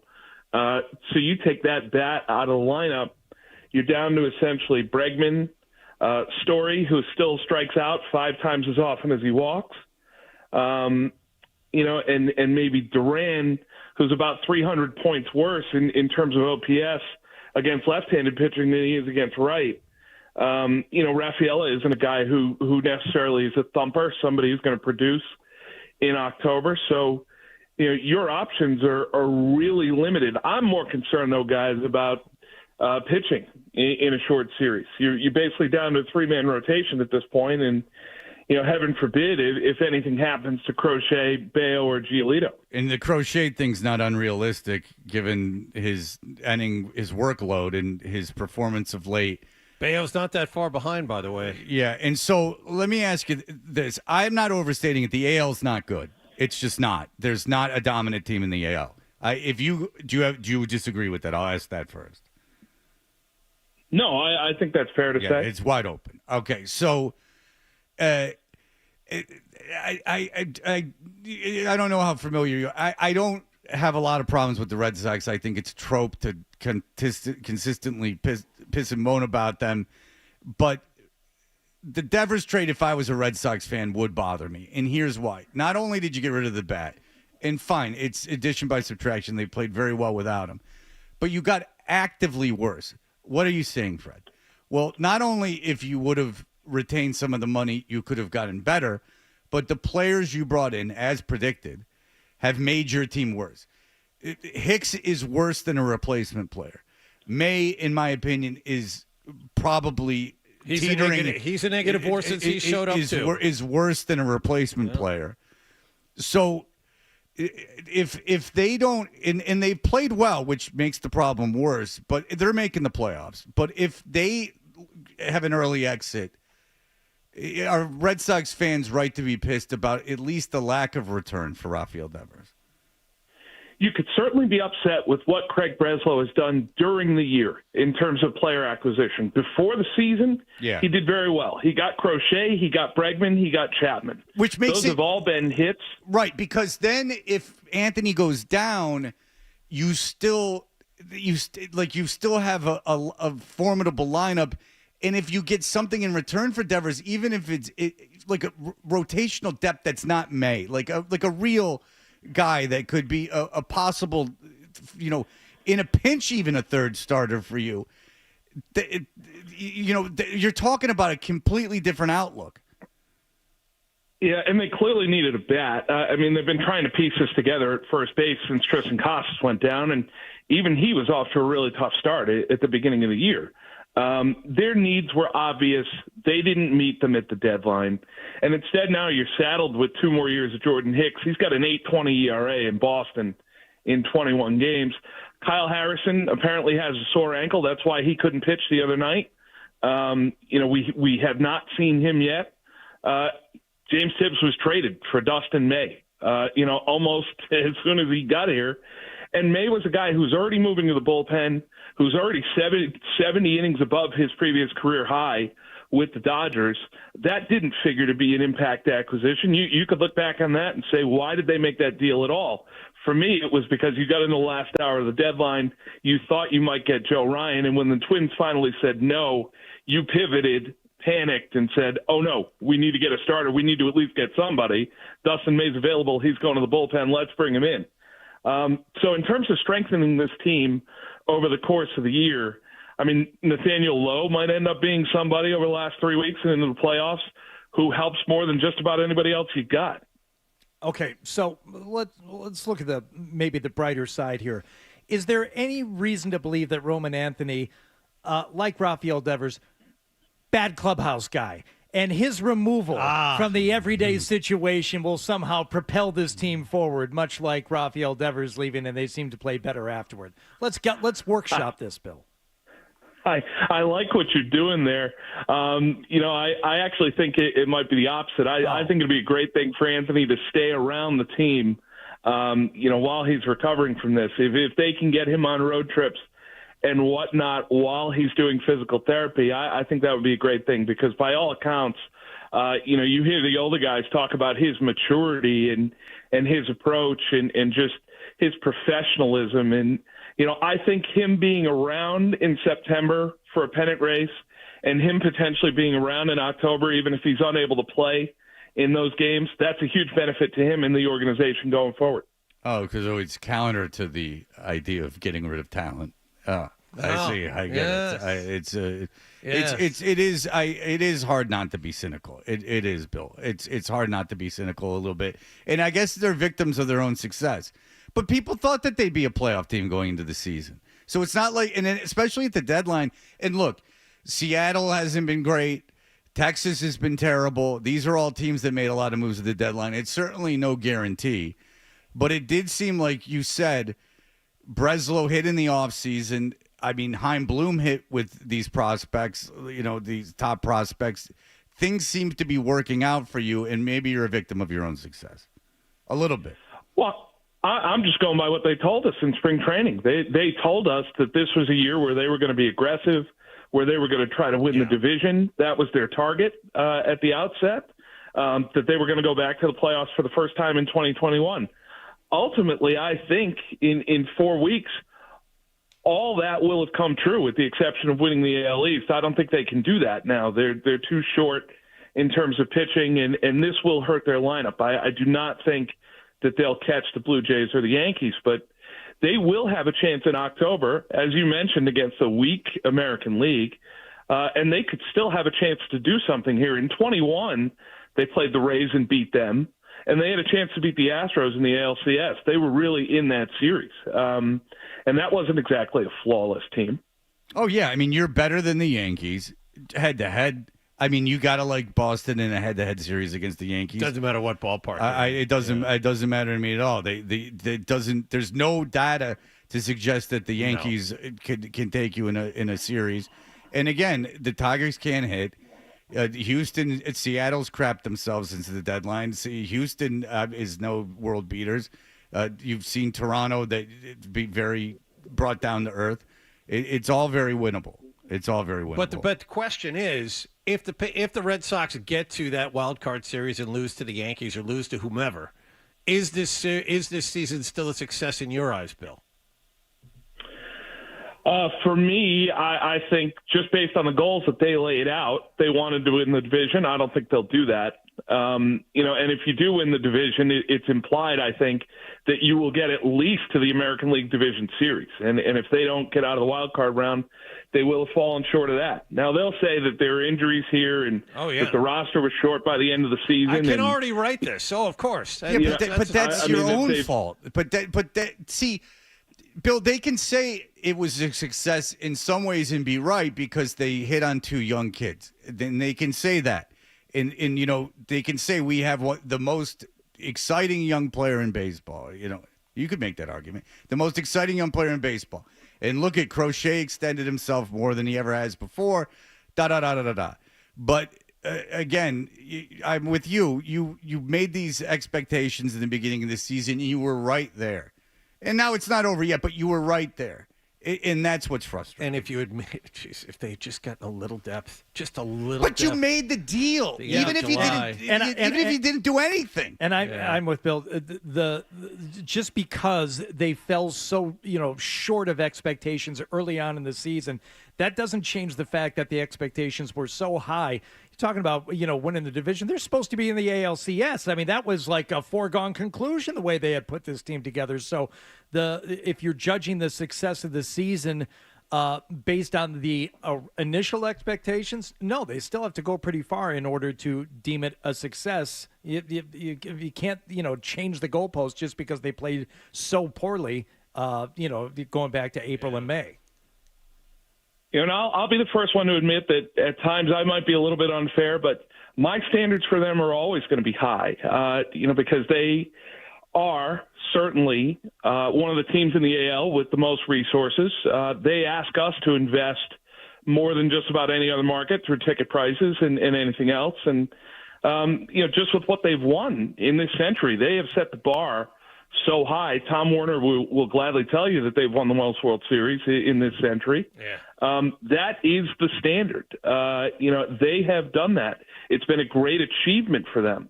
But when they don't match that standard, they don't seem to like when you push back and say, this isn't good enough. Yeah, it is a little frustrating, but look, there's something to talk about, so at least we have that. Right. Bill Koch, read him in the Providence Journal. As always, sir, thanks so much for your time. We do appreciate it. Thanks for having me, guys. All right, thank you so much. There you go. All right, when we come back, the true bad boy, the true the truth to power, the real psycho. You've got to tune in to hear what he'll say next. Pat McAfee. Whoa. Did he really stick it to the man yesterday? It couldn't have come at a better time. That this real rebel, this guy with the Disney company that's really said he's the Mapplethorpe of radio, to be honest with you, if we can tie it all back in together. He went out on a huge limb yesterday, and I'll explain why. It shows what a hack he is. Let's just say that. I can explain because I know why he had to do what he had. You just don't get him. Yeah, right. That's it. I'm too old to get the sleeveless jock stick. I can't figure it out. Just gotta chill out and understand. Yeah. He's so much younger than me. We are different generations. His references are well above my head. Cut your sleeves off and lean back. I'm gonna stand up on his Jesus. Yeah, he should move to Austin and open a comedy club. All right, we'll be back in just a moment. Sports Hub headlines presented by Celsius Energy Drinks. Red Sox are beaten by Cleveland 8-1 at Fenway Park last night. However, they do take 2 of 3 from the Guardians. They're still tied with the Yankees for the top American League wildcard spot. They'll visit the Arizona Diamondbacks tomorrow night. Before last night's game, the Red Sox announced that Robin Anthony has a strained left oblique. He's expected to miss 4 to 6 weeks. Patriots star defensive back Christian Gonzalez was the only player missing from practice yesterday. That significantly downgrades his chances of playing in the regular season opener Sunday at home against Las Vegas. Stephon Diggs, a full participant. In other team news, Robert Kraft told WBZ-TV yesterday that when he's done coaching, he plans on approaching Bill Belichick to see if he'd like a statue next to Tom Brady's just outside Gillette Stadium. Sports Hub headlines are brought to you by Veterinary Urgent Care Center. With 8 locations in Massachusetts and Rhode Island, VUCC offers compassionate, convenient, high-quality care 7 days a week. Walk in or book an appointment at veturgentcare.com. Veterinary Urgent Care Center, urgent care for your pet's urgent needs. I'm John Wallach on Boston's Home for Sports, 98.5 The Sports Hub. Your next update at 8 o'clock. You're listening to Toucher and Hardy on the Sports Hub. Gambling can be addictive, just like alcohol and other drugs. And like with other addictions, help for yourself or a loved one is out there. Call the Massachusetts Problem Gambling Helpline at 800-327-5050. No hot water? No problem. At Super Service today, we've got water heaters in stock and ready to roll. Tank style, tankless, indirect, and combination systems for all of your heat and hot water needs. Same-day service is what we do best. Our licensed pros will remove your old unit, install the new one, and get your hot water flowing, whatever it takes. Day or night, and always done right. Visit superservicetoday.com. Get it done. Get it done right. Get it done right away. Call superservicetoday.com. Caesars Sportsbook is the only sportsbook app with Caesars Rewards. Bet on gridiron action and earn perks on every game like hotel stays, bonus bets, game tickets, and more. Download the app using promo code RADIO20X and place your first bet of $1 or more for a chance to double your winnings on your next 20 bets. Open to new users in Massachusetts who are 21 and older. Max bet of $25 for boosted winnings. Max additional winnings $2,500 per bet. Profit boost tokens expire 14 days after receipt. See Caesars.com/promos for full terms. If you or someone you know has a gambling problem, call 1-800-327-5050 or visit gamblinghelplinema.org. When you own your own business, you need to keep things moving. Need to book a last-minute flight? Earn a $300 travel credit to cover that. Need to take a meeting before takeoff? Do it from the comfort of the Chase Sapphire Lounge by the club. Need to catch your breath before you board? Done. With $2,500 in annual value, the new Chase Sapphire Reserve for Business is the card that gives back all you put in. Visit chase.com/reserve business to learn more. Cards issued by JPMorgan Chase Bank, N.A. member FDIC, subject to credit approval. Terms apply. At Uline, they know going the extra mile takes hard work. For companies pushing to go further, Uline will go the distance with you. 24/7, they answer the phone to get you the shipping and industrial supplies you need. Business can move fast. Unexpected large orders, adverse weather, new safety guidelines, and changing economic trends. Uline works hard keeping 41,000 items ready to ship, minimizing detours on your way to the extra mile. Visit uline.com. Score a touchdown with all your fans. Get ready for the game with a trip to Shaw's or Star Market. Tackle your hungry team with Shaw's and Star Market party platters. Pick up sandwich platters, wing platters, shrimp platters, veggie and cookie platters that'll leave your fans cheering for more. Order ahead in-store, by phone, or online at shaws.com or starmarket.com. Shaw's and Star Market party platters are made fresh, so you always win. Shaw's and Star Market, perfecting the art of fresh. Hi, this is Tom Karen, and a few years ago, I was the last to realize that I was losing my hair. And when I did, I saw the best in the business when it comes to hair restoration. Dr. Robert Leonard and Dr. Matthew Lopresti. Thanks to a state-of-the-art hair transplant, my hair is back, and people tell me I look years younger. Do what I did and see New England's hair loss experts, Dr. Matthew Lopresti and Dr. Robert Leonard. They've got 6 offices around New England, and affordable financing options are available. Call 1-800-GET-HAIR or go online at hairdr.com. You'll be happy you did. Change is always happening. It's part of life. And when it comes to music, change is all around us. Songs are rewritten, classics are remixed, bands and artists come and go. Even our taste in music changes. Here at Xfinity, we know there's still good in keeping some things the same. That's why we want to do our part with a 5-year price guarantee on our internet. It means no matter what changes, you get 5 years of the most reliable Wi-Fi with our best equipment included for a price that stays exactly the same. Surprised? Life is full of them. One internet price, 5 years, guaranteed. Learn more at xfinity.com/deals. Restrictions apply. New residential customers only. Taxes and fees extra and subject to change. Most reliable Wi-Fi based on Open Signal Awards USA. Fixed Broadband Experience Report, August 2024.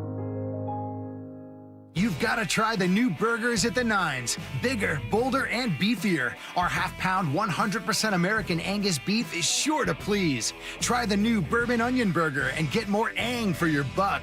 You gotta love the Nines. Don't get sparked by insane quotes for electrical service. If you need electrical work done for your home or office, call L&F Electrical Heating and Cooling at 844-LF-WIRES or visit lfelectricalservice.com. If you've got the app, you've got Toucher and Hardy to wake you up no matter where you are. Or who may or may not have been to jail. Get the app. The 98.5 The Sports Hub app.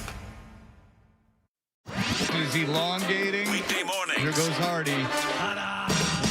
Toucher and Hardy. I no longer love things. Let's go. Let's ride. 98.5. Like, let's roll the... All right, tomorrow at this time, we're giving you a shot at winning a brand new Ford F-150 courtesy of McGovern Automotive Group. Just listen for your Instagram username to be announced when you hear. You've got 985 seconds to call us back on the contest line at 617-931-0985 to qualify for the truck contest rules and info on how to enter at 985thesportshub.com. Now, I don't really watch Red Zone. I don't watch it at all. I shouldn't say really. What I do is watch games. The best I've heard of comparison was by Bill Simmons, I believe, who said that the Red Zone channel was similar to analogous. Thank you to I forget it. We've talked too much about that kind of stuff today. Anyway, you can as an adult film genre. All right, so. The Pat McAfee,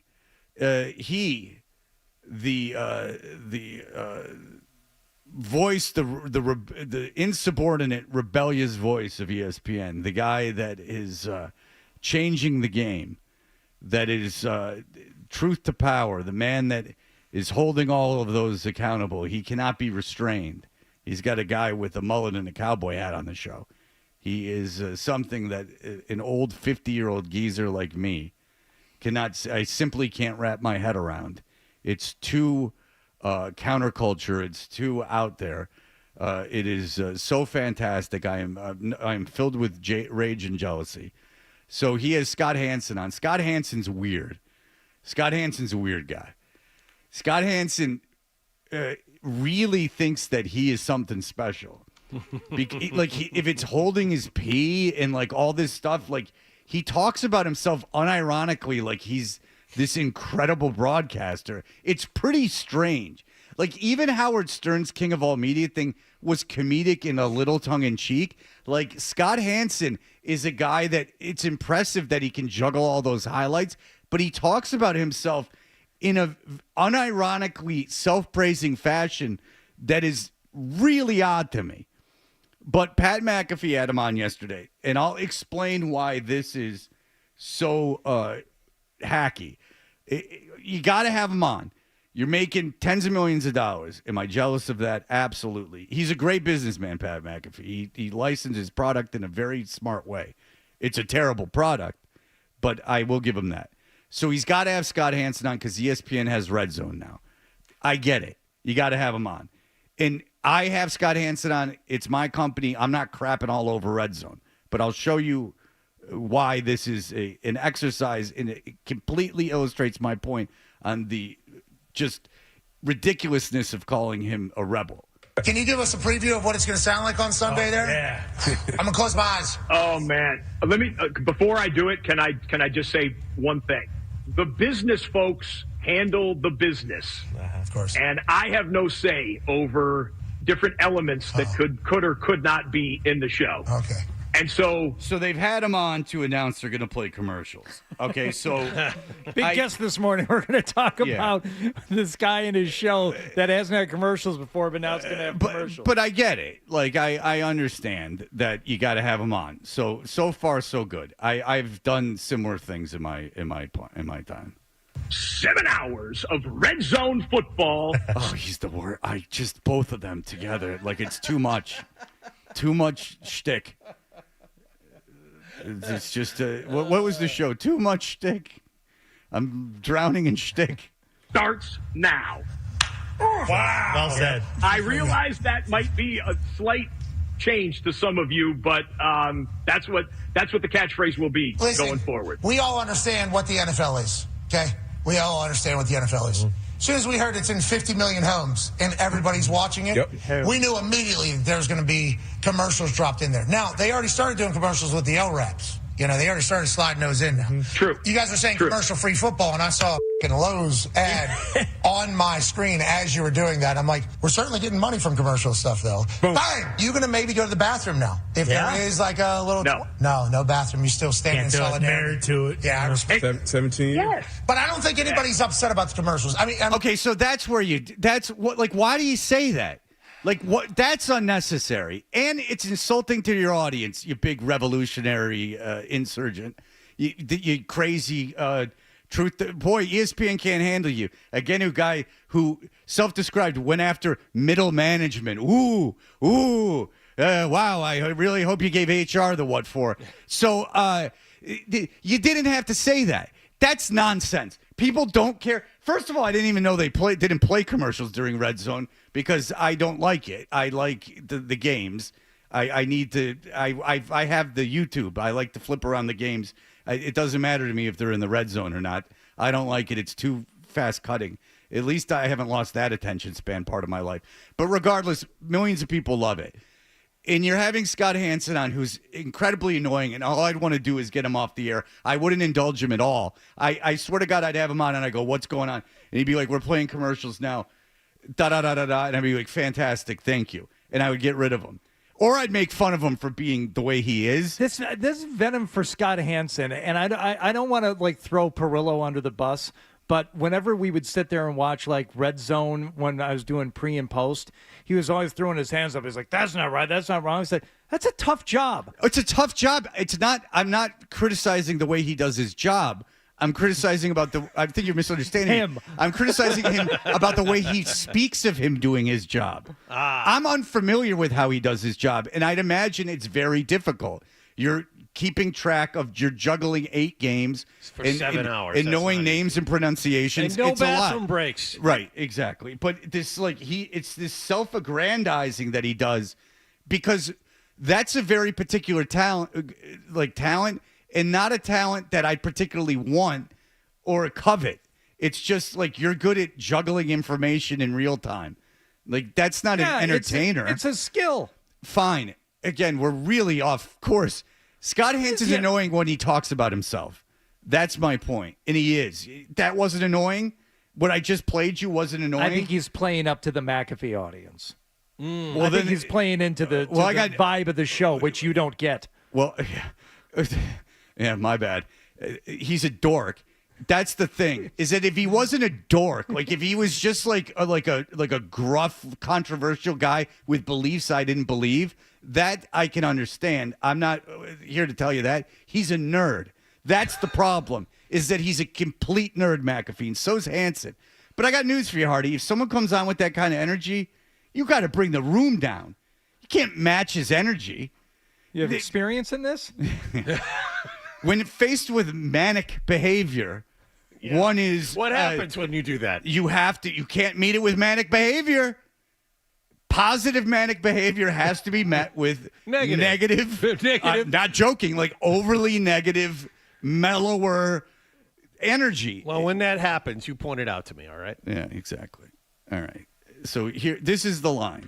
No bathroom. You still stand in solidarity. Married to it. Yeah, I respect 17 years? Yes. But I don't think anybody's upset about the commercials. I mean, it's an easy thing to kind of tweet about and post about, but I don't think... As opposed to you, who's doing such controversial segments, like you're letting Aaron Rodgers talk. Big talent. You're friends with Aaron Rodgers. That's his whole career, by the way. Why do you have to get into detail about why no one cares about commercials? That's so... Because the ESPN is being attacked over it. And I get having him on and having him announce that there's going to be commercials and not challenging that. I understand that.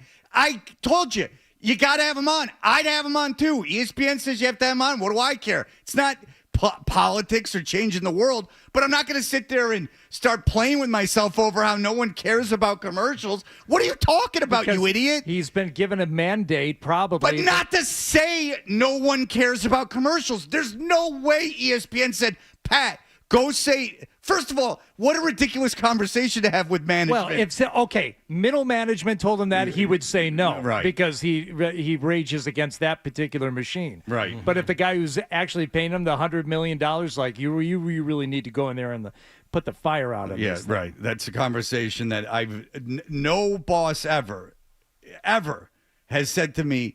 They've said have him on, don't crap on it. Have the esports team on. And don't make fun of them for being dorks.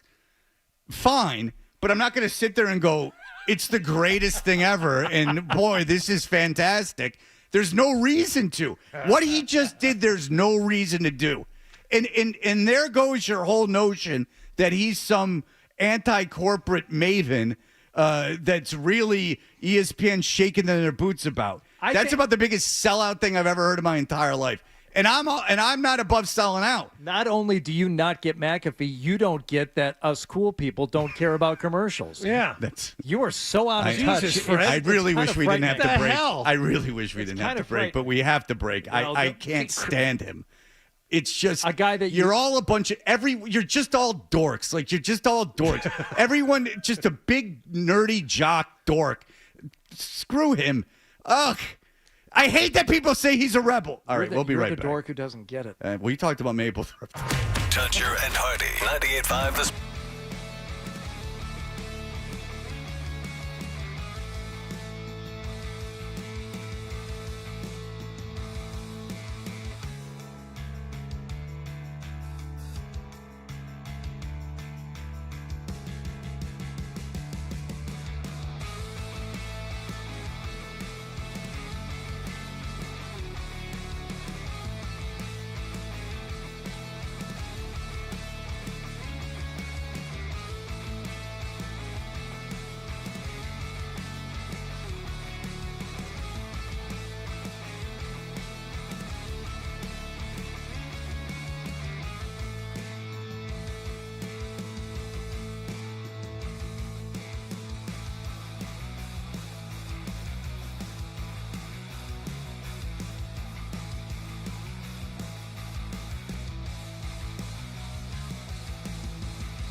Hardy, Zolak and Bertrand, Felger and Maz, Joe Murray. For Boston sports fans, it's 98.5, the Sports Hub. Beasley Media Group Station. Essential Sports Hub headline, presented by Celsius Energy Drinks. Cleveland avoided a 3-game sweep last night by beating the Red Sox 8-1 at Fenway Park. Joey Cantillo allowed 1 run in 6 innings to pick up the win. Stephen Kwan had 3 hits and 2 runs scored to lead the offense. Sox have tonight off. They're expected to pitch rookie lefty Peyton Tolley tomorrow night on the road against Arizona. Also, the Sox got word back on Roman Anthony's injury. He's got a left oblique strain. He's expected to miss the regular season, or the rest of the regular season. The timetable for his injury is 4 to 6 weeks. Patriots open up their regular season Sunday at Gillette Stadium against Las Vegas. Stephon Diggs was a full participant at practice yesterday. He's expected to play, too, less than a year after tearing an ACL. Diggs adds he doesn't think there'll be any restrictions on him either. So, no, I don't know. I don't make the rules, but, we'll see how it goes. But really hope not. I really hope not, but we'll see how it goes. It's also looking less and less like Christian Gonzalez is going to be able to play. He missed another practice yesterday. Robert Kraft told WBZ-TV he would welcome a statue of Bill Belichick on the plaza next to Tom Brady's. And the NFL season begins tonight. Philadelphia will raise their championship banner and then kick off against Dallas. Sports Hub headlines are brought to you by the new burgers at the 99. Like the new Bourbon Onion Burger, their half-pound 100% American Angus beef is sure to please. You gotta love the nines.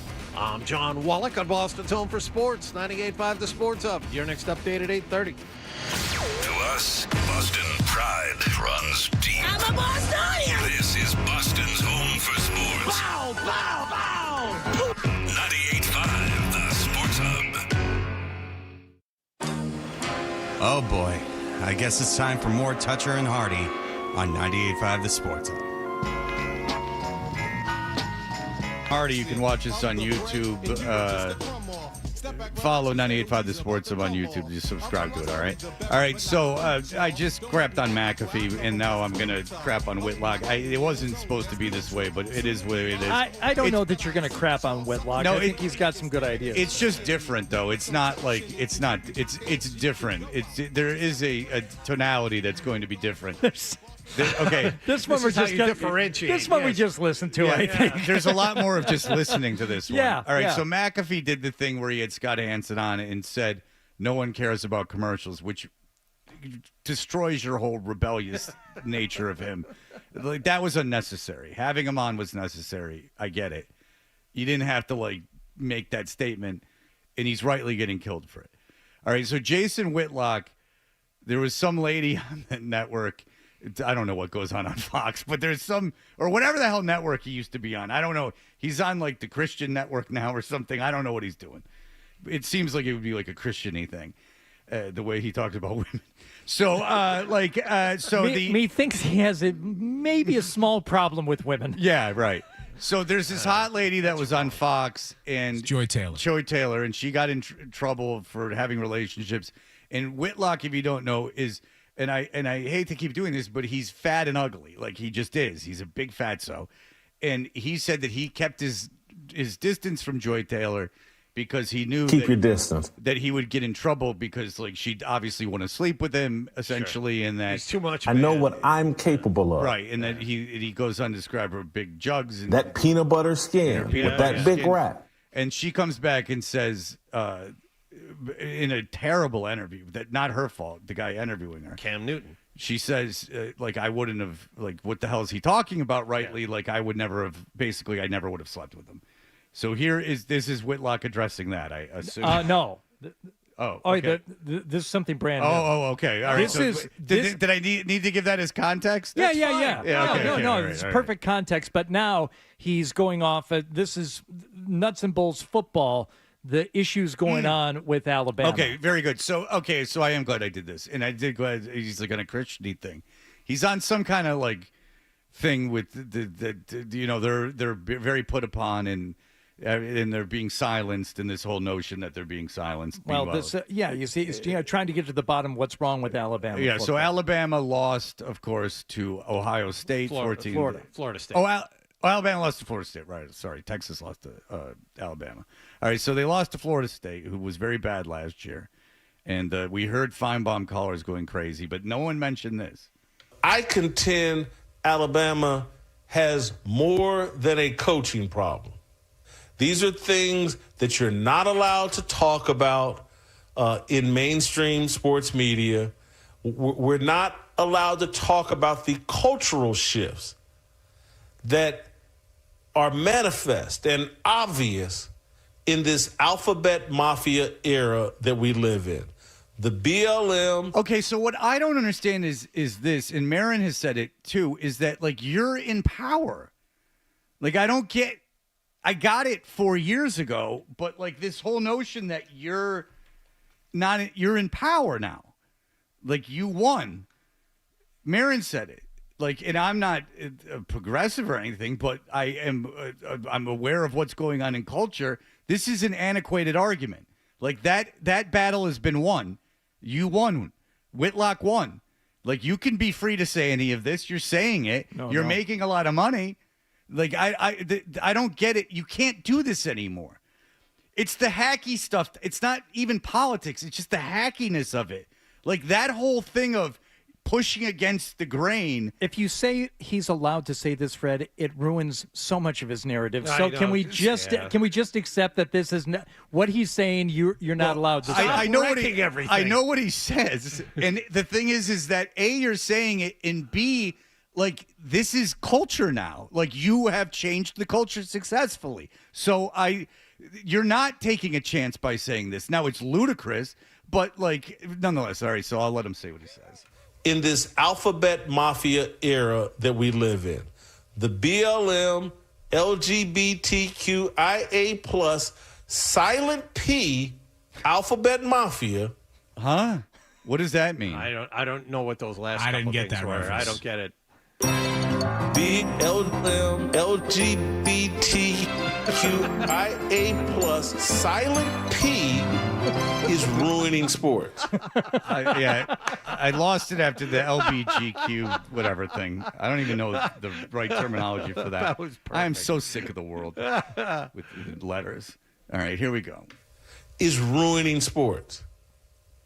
Alabama's best football player, he plays wide receiver. His name is Ryan Williams.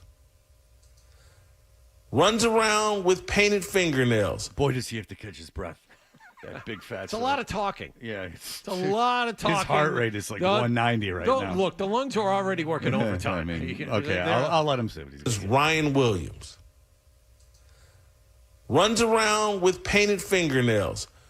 Showed up to Saturday's game with some sort of anxiety doll that he walked into the locker room with. Your best player, probably your most expensive player, is an alphabet soldier, and you're wondering why the team is soft? Of course it's soft. He's turned it into a women's basketball team. Okay, so what he's doing now is obvious. He doesn't believe any of this, and he's grasping at somehow having something to rail against. Is what the problem with this is that my problem with him here is he doesn't believe any of this. He's so desperate for like a way to be the voice of reason that he's completely overreaching it. He knows people are going to talk about this, and he wants you to get upset about it. But you shouldn't be upset about the politics of it, because I got news for you. He doesn't believe this. He doesn't. First of all, how can you be the best player and have tendencies that make you bad? That by nature, the best player would be the best player. Like is inherently part of what makes you you. But no, but Fred, look. And I don't know what an anxiety doll is, and whatever, fine. But the problem is that this is an interesting exercise because there's nothing for him to complain about anymore. Well, you can complain about an alphabet soldier. Alphabet soldier. And you're wondering why the team is soft? There's nothing left. Like when you win, this is the problem. When you win now, you have to get more and more inventive with the things that you're explaining. So he goes on, I take it. Yeah. All right, so here we go. Jason Whitlock on how gay Alabama football is. Well, now, with all its gays. But now he's gonna pull a card. He talked to somebody else, and now he's got something on his side that will help defend him. Very good. We've seen this already. USC had a quarterback named Caleb Williams who is now with the Chicago Bears. USC, and my memory's a tiny bit dusty and faulty at 58. But USC never won anything and never achieved anything with Caleb Williams, the best quarterback in football. You can't put that personality type at the top of a football team's roster and culture setting. It can't be done. Okay, but what does it have to do with gay? Caleb Williams isn't gay. Yeah, there was like again, maybe he's alphabet soldier. Like he painted his nails and he had the weird thing with his mom in the stands, but it's not like he was having sex with dudes. And even if he was, these things aren't the same. Like, I mean, he's got nothing to complain about anymore. So the problem that the reason he went in the stands and sat on his mom's lap like a weirdo was because he's gay. Like, wouldn't that be more like your dad's being like mean to you for no reason? Like, I don't understand like how like hugging your mom is like what, like I don't get the correlation to gay. This is a big stretch. I don't know what it has to. Well, it's kind of a stretch too, saying that Caleb Williams sucks. No, obviously, but the argument was made before the draft that USC didn't win and that he is not a leader, and so that argument has been made. But I don't know how those correlate with him being gay, like having homosexual sex. Is there? Two entirely different things. He's incorporating this notion of like, if you do anything not like John Wayne, you're somehow sodomizing people. Like, I don't get like how they have anything to do with one another. You know, what he wants you to do is get hung up. See, I don't want to play into it. What he wants you to do is get hung up on like the gay stuff. And then he'll point to it, and you'll freak out, and he'll go like, "Look at I'm stirring the pot, and look at how I'm upsetting everyone, and like my truths are too real for people, and they're too afraid to say what I'm saying." But that's not it.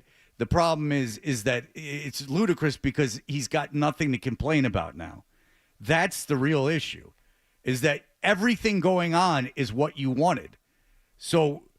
The everyone that you're complaining about has essentially been silenced politically, so I don't really understand what the deal is. The ramifications of saying something inherently anti-gay are much less higher stakes now than they were years ago. So, like, the culture has shifted.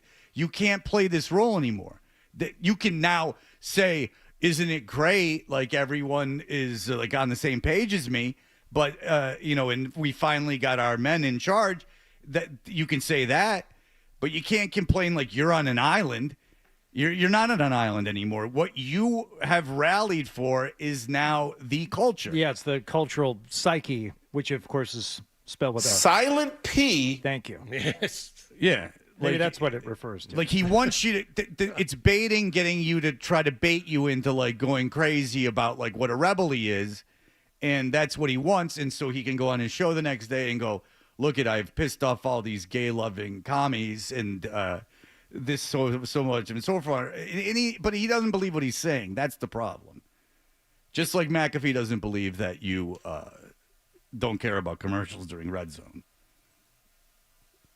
A female coach. All right, Dan is a nail polish expert. Oh, Dan, hello. You're a nail polish expert. Yes, Fred. So they put chemicals in the nail polish, a lot of estrogen and stuff like that. It actually kind of turns you gay. So Right. I think I think he's onto it. So if they start banning the chemicals in the nail polish, we'll get this taken care of, no problem. So yeah, he's ahead of the curve. He knows what's going on. Right. He needs to focus his attention elsewhere. Estrogen will give you. With that big rat. That's right. Smoke too much pot, man. Matt, go ahead. Yeah, Whitlock's got his alphabet wrong. Alabama's not good right now because we're WHITE. We got white dudes on defense. There you I thought that go. one- Feinbaum caller making his way through. Look at that. Alphabet mafia Did Feinbaum era talk, that we live in. Feinbaum talk about us yesterday? I'll go and take a look. That's I'm the not only aware. explanation. No, for that that's a call. Feinbaum call. I know, but that's the only explanation because that of why wasn't- that guy would call. That wasn't a Yeah. fake. That wasn't a fake No. Southern accent. No. Is Alabama super white? I don't know. All right. That's so- what awesome. Normally I count when I'm watching games. No, I mean I keep track. Well, listen, if You don't think there are fans that do that? Well, whoa! If you're not going to act like Philadelphia having a good white corner is a moonshot, then we're not living in reality. Yeah. You play Tecmo Bowl, you try to make an all-white defense. You got Jason Sehorn, and you're stuck. So let's not act like there's white corners going all over the place. I mean, we are living in reality. Okay, so painting your nails, you're all gay, and he goes on about Sure. gays, and he doesn't like them in Alabama. Okay, but I was bringing in the reinforcements here. Okay, all right, here we go. He brings in a Rogan sociologist. Coach told me that she's got a speech she gives every year that basically it tells her players, I don't want to know who you're screwing. You don't want to know who I'm screwing. We don't want it in our locker room. Basketball is what we're going to do in this locker room. I shouldn't even said the sport. But basketball is what we're going to do inside this locker room. And that same message will need to go out in football locker rooms.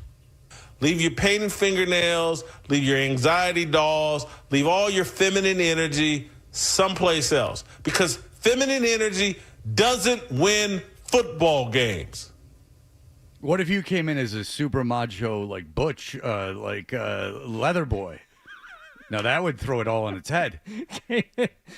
What if you were like the feminine? Like, what if you were like a super like a dominant leather stud, like Rob Halford? Right, like Halford comes in there and starts like with the chains and whips. You would submit immediately.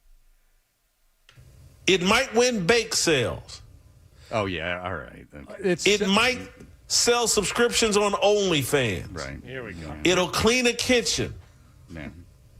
But it doesn't win football games. In your football life, all we want is male, toxic masculinity and energy. And so when I look at Alabama and why that team is soft, the culture's soft. At the top of their food chain is an alphabet soldier. It does not work. It's a what? Alphabet soldier. And you're wondering why the team is soft? That peanut butter skin. Alphabet soldier. He's turned it into a women's basketball team. All right, With so that big rat. He wins. We talked about it. He doesn't believe any of that, and it's now that he's scrambling because he won.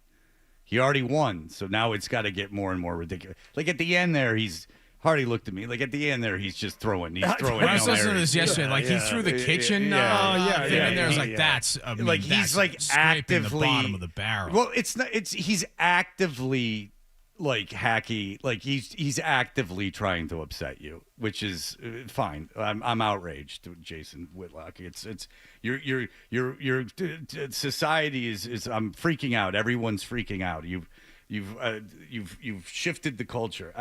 Jesus Christ. There's nothing. You're not gonna get in trouble for that. Like if there's no trouble to be had, you're not rebelling against anything. Like he's not gonna get in trouble. Like there's nothing to get in trouble. It can be mocked for its hackiness, but like there's no repercussions. He's being paid to do this. There's nothing he's not fighting against anything anymore. That's the problem. Is that 4 years ago they built this empire based on like we're shifting the culture. No, and he's look at talking like he's writing an op-ed letter, but he's got a platform. He's got a show where he's saying it. So no, and also there's no stakes. He can't get in trouble. So I don't understand what the deal is. All right. Anyway, we'll be right back. Our friend LGBTQIA plus silent P. She's got a big pair of cans. Toucher and Hardy, those scamps. They'll be right back on The Sports.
play by week 3, or what is it for you? It's next week for me because I think September is so important to starting decent. I'm not even saying start fast 3-1. You know, what did Bedard say last week? Like 0-5s? I think that's crazy. But if he's not out there next week, you have to play zone. Tua gets rid of the ball in 3 steps. They can't cover these guys. They can't. Zolak and Bertrand, weekday mornings at 10 on the Sports Hub.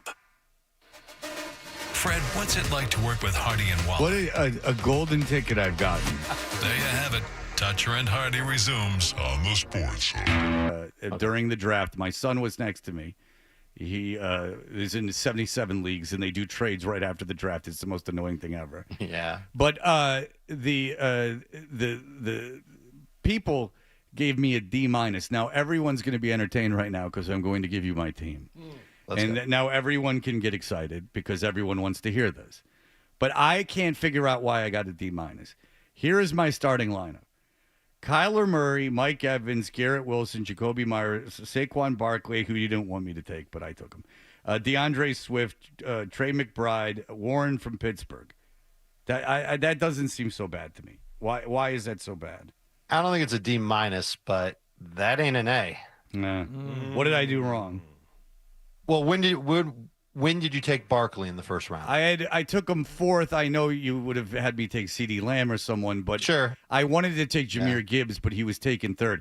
There were a lot of picks that were. Now I had a theory on why I took the tight end, is because you know my theory, Dave, and it's not right. But it's if there is a position that's kind of esoteric, like tight end, and there are like 2 guys heads above everyone else, I feel like you snatch them in the 2nd round. That's the way I play the game. Do catches count? It's half PPR. Yeah, big mistake. Okay. Big mistake. Yeah, his value drops, McBride's especially, when you go from full PPR to half PPR.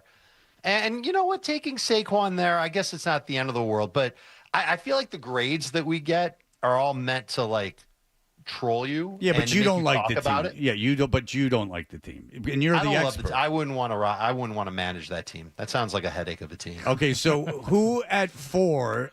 Let's go through it. If you're at 4, who are you taking there? Was Christian McCaffrey on the board? Yes. Should have taken him. Because you have explained that you're not concerned with his injury history. He's healthy right now. It's a completely different story from last season. The 49ers are kind of thin on playmakers. Their offensive line is getting healthy too. And he's literally, I don't know about literally, but he's one of a handful of guys who can put up points like a top quarterback can. And he can do it at the running back position. And so I get why you want Saquon. I get why everybody wants Saquon. He was amazing last year. But I wrote about this, the track record of guys that have had 400-plus touches in a season. The following year, they come down. And Saquon has had 2 seasons where he hasn't even had that many touches, and his numbers come down the next season after that. So I'm not trying to predict injury for Saquon. I'm predicting and projecting inefficiency for Saquon. Yeah, and you said that maybe he won't be as good. Yeah, and you said that last week, and it was in my head. I did not want to take Saquon Barkley. I wanted to take Jahmyr Gibbs. That's what I wanted to do. I got you. But I also didn't want to take a receiver there but maybe I'm stuck in the past. Why is the receiver now? It used to be that you stacked running backs, correct? I mean, that was the common thing that people would do. But now, Jamar Chase is number 1 in most leagues, this and that. What is the evolution of this? Why receivers now? Because people started playing PPR more often. And if you're playing full PPR, that gives an obvious advantage to people who catch the football. And that's how receivers get the football 95% of the time. Right. So you want to try and take advantage of that. And a guy like Jamar Chase, how many catches did he have last year? 120, 130, somewhere in that range. You want to try and get somebody who can do that. Now, for this year especially, you pile on top of that, there aren't a lot of elite tier wide receivers. You could look at any rank list, and you might say, all right, there's 9 guys, there's 10 guys that I would say are true number ones. You kind of want to gravitate towards one of those guys. It's almost the same theory as what you have toward the tight end. There's so few tight ends that can be difference makers. You want to go and get those guys. Well, relatively speaking, the wide receivers are the exact same thing. Now, you can always find wide receivers on draft day. You can go and, get DeMario Douglas in the double-digit rounds and get double-digit PPR points from him every week. But that's not the type of player that you can win a league with. No offense to Mario. It's more about trying to find the guys that can get you regularly 18 PPR points per game, 8 catches, 100 yards. That's really good. But that's And then Garrett they'll have Wilson. spike So weeks on top of that. Why is Garrett Wilson a bad pick if Garrett Wilson gets 1,000 yards every year with crap quarterbacks? Because he's in the exact same situation, but now the Jets want to be even more run heavy than they've been before. And if they're going to do that, that means that there's going to be less target volume for Garrett Wilson. Garrett Wilson has averaged over 9 targets per game each of the last 2 seasons, and he's never averaged more than 14.8 PPR points per game. You know how bad that is? You know how inefficient that is? And he's not expected to score a lot of touchdowns. The Jets offense just isn't expected to score a lot of points. And I actually think he's taken a downgrade at quarterback, going from old Aaron Rodgers to Justin Fields. Well, not the end of the season. He makes me very nervous right now. Well, Rodgers stopped throwing to him at the end of the, I mean, he was feeding Devontae Adams at the end of the year. But do you want, and then I'll let everyone else speak, but do you want to know my big thing? And Bert Breer, unsolicited, told me the same thing, and I've been believing it for a long time. This is my Baker Mayfield of this season. Okay. Braylon Allen. Stash him. Been on that one for over a month. All right, there you go. Because Breece Hall, they don't love him. I know that. And Allen apparently is an animal. And so 17 years old, he was playing in Wisconsin. Mm-hmm. And so that is my big thing. Now everyone else may proceed. What did you do, Jonathan? You had 2 drafts. I had, in our league, I doubled up on tight ends. Not tight ends. I doubled up on wide receivers. I had picks 12 and 13. I wound up with Nico Collins and Amon-Ra St. Brown. That's how it's done. Excellent. And it's full PPR, right? No, it's half PPR. Oh, this is half PPR? It's half. It's my league. Oh, what the hell are you doing, Wallach? So there you go. What's wrong with those 2 guys? Give them your There's team and nothing really wrong with give them. them your team and see whose team is better. I have Jalen Hurts. I have one of my backs is Kenneth Walker. I have That's a bad pick because they don't love him. Go ahead. I got Kenneth Walker in like round 4 or 5. Still, I wouldn't take him. Go ahead. I have Amon-Ra. I have Nico Collins. I have David Njoku. I have the Philadelphia defense. And I'm trying to remember the rest, but that's the guts of it right there. That's not better than mine. So you only named 1 running back. Yeah, I know. I'm trying. He doesn't to think even who know the it's other, so bad. Trying to think who the other one is. I can't log into my account for some reason. I can't believe we're living in a world where you don't have it Fred knows committed his to whole memory? team and Wallach doesn't. I got an app. I mean, CBS No, I Sports. can't. I'm on For it. some reason, my phone won't let me on this morning. But that's basically the heart of my team. Get off the dark web. Sorry. Stop being blocked. It's my fault. So you don't like Amon-Ra and Nico Collins there at the end of the first round? No, I love them if it's full PPR. And I guess the reason why they fell to you is because it's half PPR. I'd like to know what running backs you passed over. I want to say, Breece Hall went right after I did. Yeah, that's a bad pick. Yeah, no, I didn't take him. Yeah. But Glad that's not your team. Kenneth Walker III and Breece Hall are bad picks. Yes, Kenneth Walker III I took in round because 4. Seattle likes his backup. Correct? Am I right or wrong? They like both of those guys. Yes. They are big fans of what Walker can do. Is Jalen Hurts? Jalen Hurts is still a good quarterback regardless, though, correct? No, he's a great quarterback regardless. There you That go. part of your team I have absolutely no problem with, Well, unless you had taken him in round 2. No, I took Murray at like the end of the draft. Right, that's good value. Yeah. I mean, because it's Lamar Jackson and Josh Allen and everyone else, or is that not the correct? No, I think you can still make the case for Burrow, Jaden Daniels, and Hurts as that clear top 5 among fantasy quarterbacks. And then there's everybody else. But Mahomes is 6th. And then some people are going to race to take Baker Mayfield. I thought that was a big mistake. I think Mayfield will be good, but you want to try and get him as far down the draft as you possibly could have. Right. And if you're scrounging for a backup quarterback with that in mind, like in your waiver wiring it, or, just to stash a guy, is there anyone that you would have taken late in the draft, a quarterback or a guy to stash just in case? So I've got names, but if you're considering doing something like that, you need to see which quarterbacks are on your waiver wire already. And if a lot of these names are already on the waiver wire, then why should you carry one when you can just go to your waiver wire and get one after this week, next week, what have you, and stash a player at a different position going into week 1. Jared Goff has fallen in drafts. I don't know why. I don't love him in week 1. but I think he's somebody that's going to deliver and be a top 10 quarterback. I think J.J. McCarthy is huge upside. Jordan Love has some good upside. Trevor Lawrence, given what the Jaguars have at wide receiver, he's got some good upside. Drake May probably was drafted in every league, especially in your neck of the woods, but just in case some crazy league exists where he's out there, he shouldn't be out there. Those are the quarterbacks that I would look at and say, okay, if I really wanted to stash one and there were only one or two of those names out there, then maybe I would do it. All right. If we can pivot from fantasy, you've been talking about this. Who is making the playoffs? What are your predictions this year?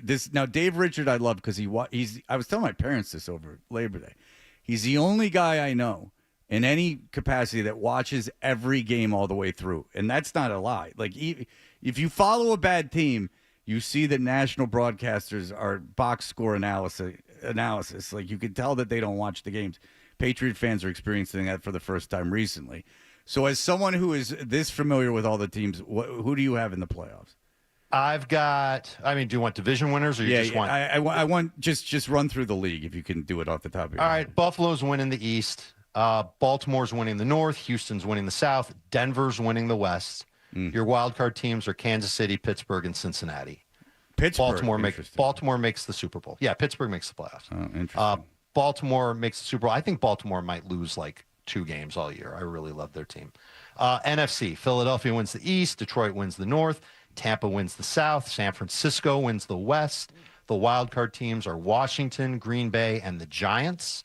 And Tampa goes to the Super Bowl. Hey, what about the Giants? Second person in 2 days I've heard pick Tampa to the Super Bowl. That's interesting, but also, what is it about the Giants that makes you think they make that leap? I think they make the switch to Jackson Dart sooner than later, and it saves their season. It saves Brian Daboll's job. I think he's actually the better quarterback for that offense right now just because he's more mobile. He can throw downfield almost as well as Russell Wilson, but he can do all the other little things probably better than Russell Wilson. He's certainly less adverse to pressure than Russell Wilson is. So I feel like they gave Russ the job almost the same way the Steelers did last year. It's like a token gift. We signed you. We promised you. Okay, here it is.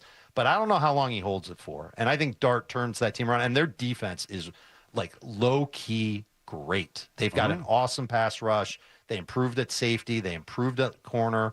I think they've got good linebackers already.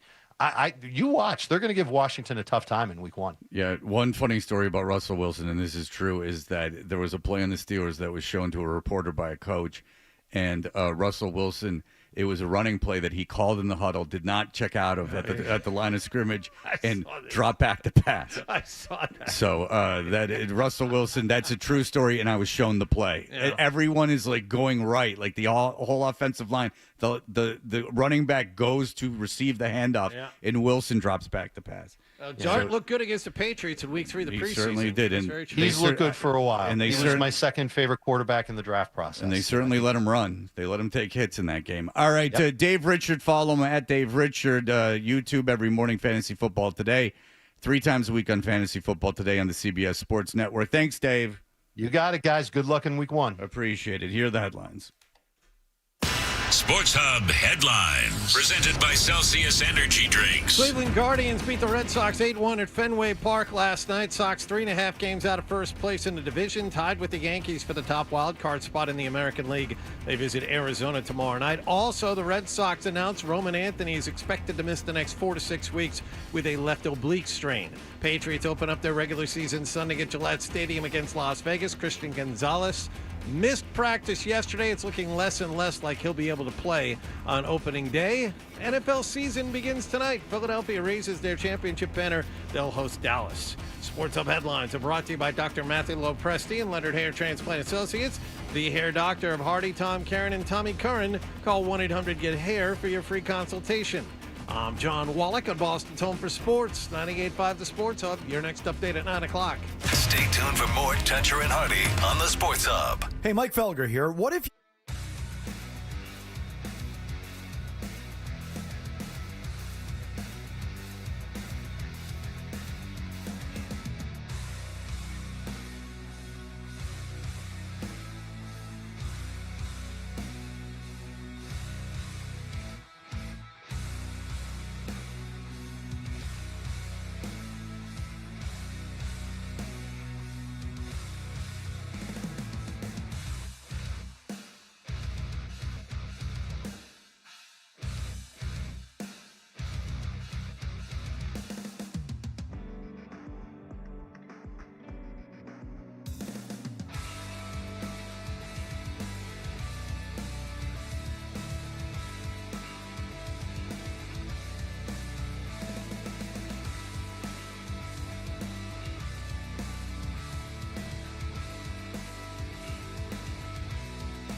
per bit.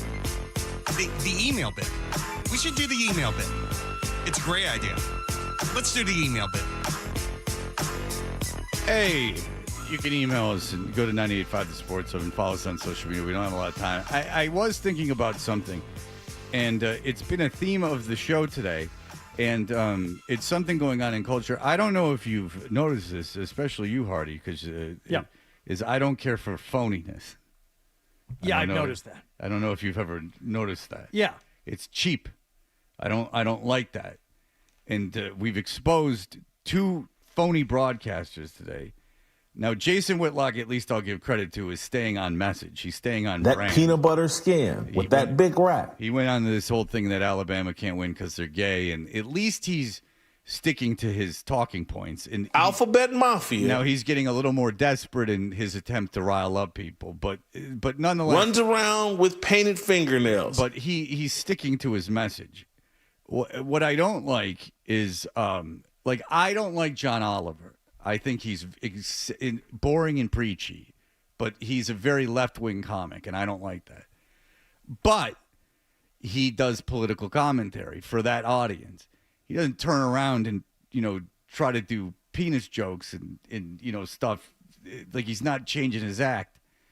And that's the thing about these comedian podcasters, is that they profited and got these arena gigs because they got all political, but they're not by nature political comics. And then they, like a Tony Hinchcliffe, and then they want to go and get up and get back to basics because this is not rebellious anymore, because now it's the culture shifted. So now you're not rebellious, but no. It's like Limp Bizkit. Like, you can't make a lot of money doing one thing, and then when it becomes either in fashion and therefore not rebellious, or out of fashion, you can't just go, oh, it was all a joke. Right. I don't like that. If you're going to make money, Howard Stern was very fun because people were misrepresenting him because he was pushing against the government, basically. Like, he was towing a line, and it was very dangerous.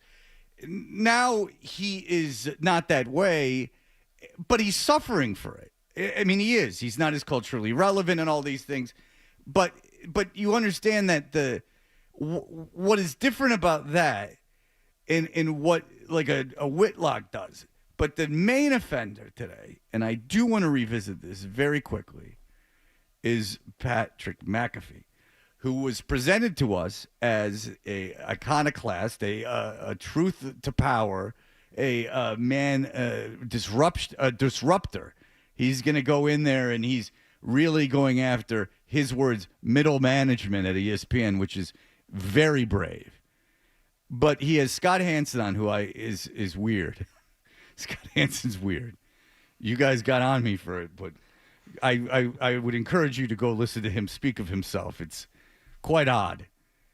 Scott Hansen is a fan of Scott Hansen, and I can't really figure out why. I find him charming. Yeah. It's really you like that it's 7 to 18 weeks a year he's on TV and he fillets himself all year about how great he is at it. Go ahead. When he first started doing it, and he was locked away in his own little closet. He did his thing, and no one bothered him, and the show was great. The problem was, once people started paying attention and going, oh, wow, it's 7 hours every day. He doesn't take a break. He keeps it all in order. And people started having him on shows for his opinion on things where he really doesn't have opinions on anything. He's going back and forth to games, and that is his true skill. That's when the problem started. That's when he's like, oh, I've been a nerd locked away in a closet for all this time. Now I'm popular. This is how a popular person is supposed to act. John can relate. Yes. I have knowledge. But John turned it on its ear by started wall-dicking people. But let's not lose the point that John's absolutely correct, and that was very well said.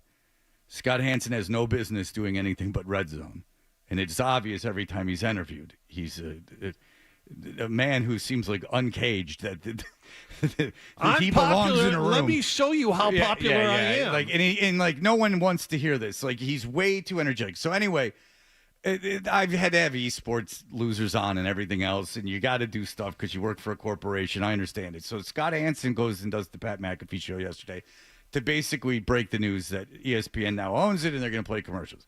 Fine. You got to have him on. And I'm not asking Pat McAfee to get up there and give Scott Hansen a bunch of crap because there's playing commercials.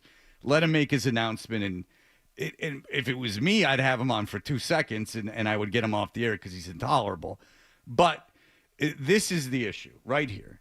You guys are saying commercial-free football, and I saw a fucking Lowe's ad on my screen as you were doing that. I'm like, we're certainly getting money from commercial stuff, though. Fine, you're going to maybe go to the bathroom now. If there is like a little... No bathroom. You still stand in solidarity. Married to it. Yeah. 17 years? Yes. But I don't think anybody's upset about the commercials. I mean, it's an easy thing to kind of tweet about and post about, but I don't think anybody's turning it off because of commercials, and the NFL knows that. Okay, so that's completely...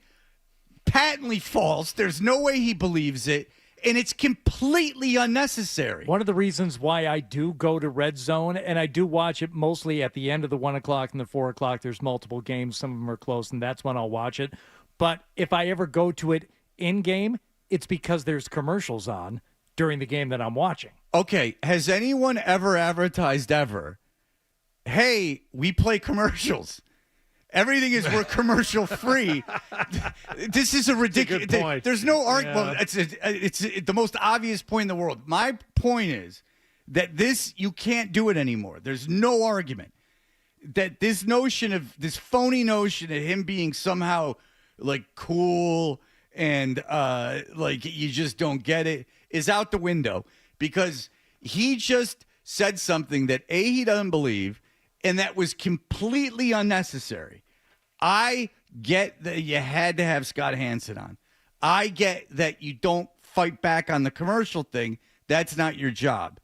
But to say no one cares, that's the dumbest thing. I mean, it's just, there's not an argument to be made. Some things there's not an argument to be made. He knew it was not right. He knows that people do care. Now, is the point people aren't going to stop watching? Fine, but that's not what he said. He said people don't care. And you had a guy breaking news that they knew no one wanted to hear. He was on to give people a heads up because they were going to get pissed, and he knew they were going to get pissed. You got to pay for it and all this stuff now. It's not even on my cable anymore.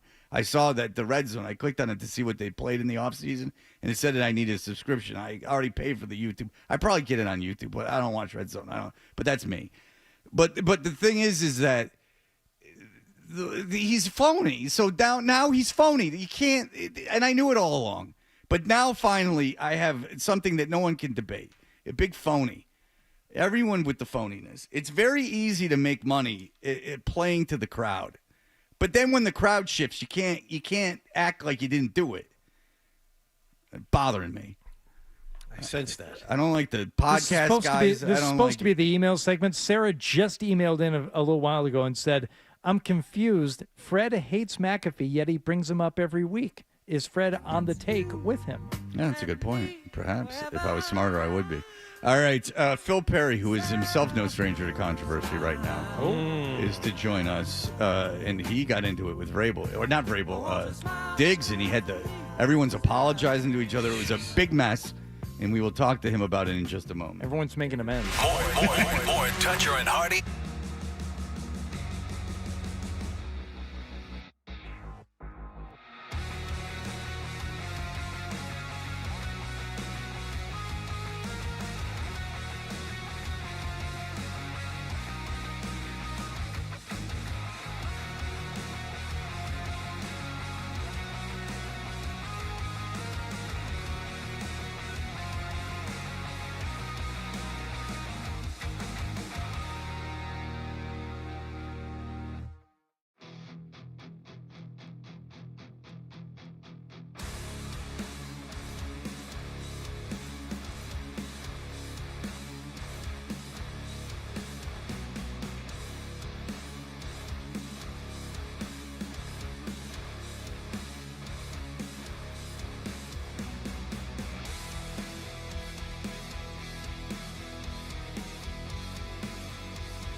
Dealing with that loose electrical outlet or faulty light switch? Call L&F Electrical Services and have an electrician at your home the next day at a price that can't be beat. Guaranteed. Call 844-LF-WIRES or lfelectricalservice.com. From the Tell Your Tire Studios, WBZ FM and HD1.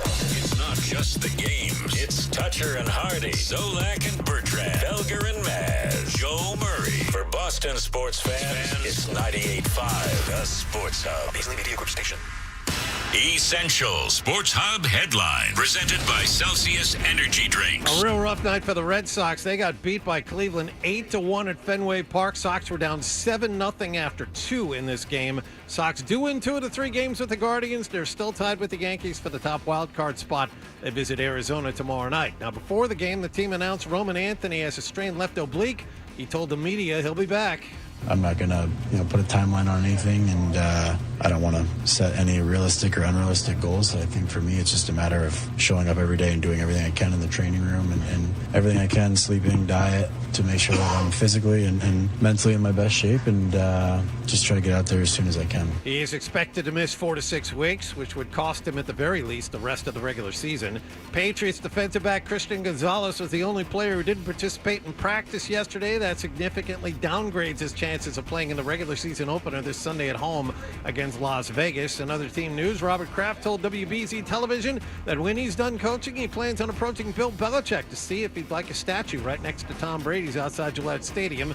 And the NFL season begins tonight in Philadelphia with the Super Bowl champion Eagles facing Dallas. Sports Hub headlines are brought to you by John Sewer and Drain Cleaning. 24-hour on-call service for your clogged drain emergencies. Go to johnsewer.com.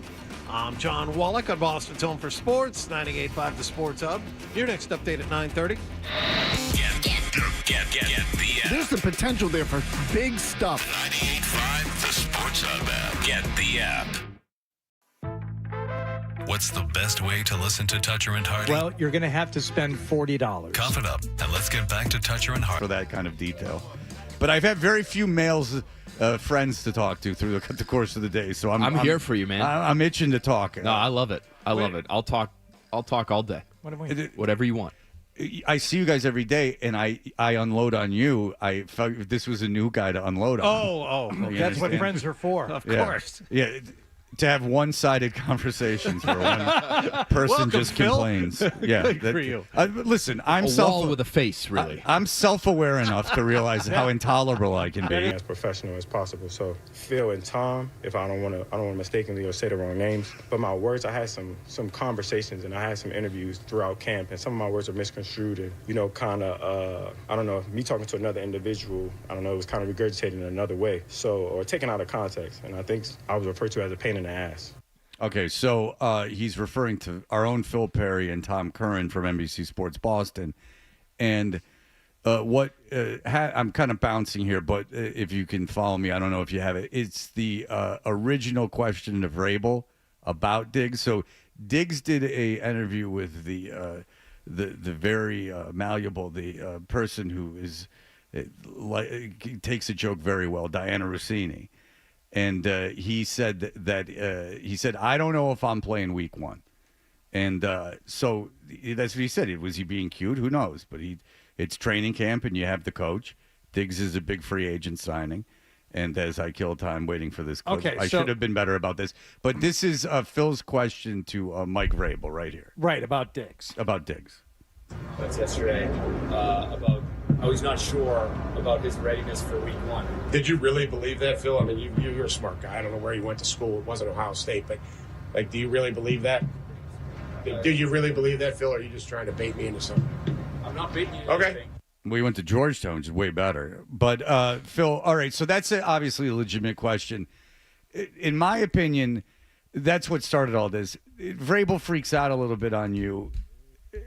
And that doesn't, so let's start there. Why do you think Vrabel freaks out like that?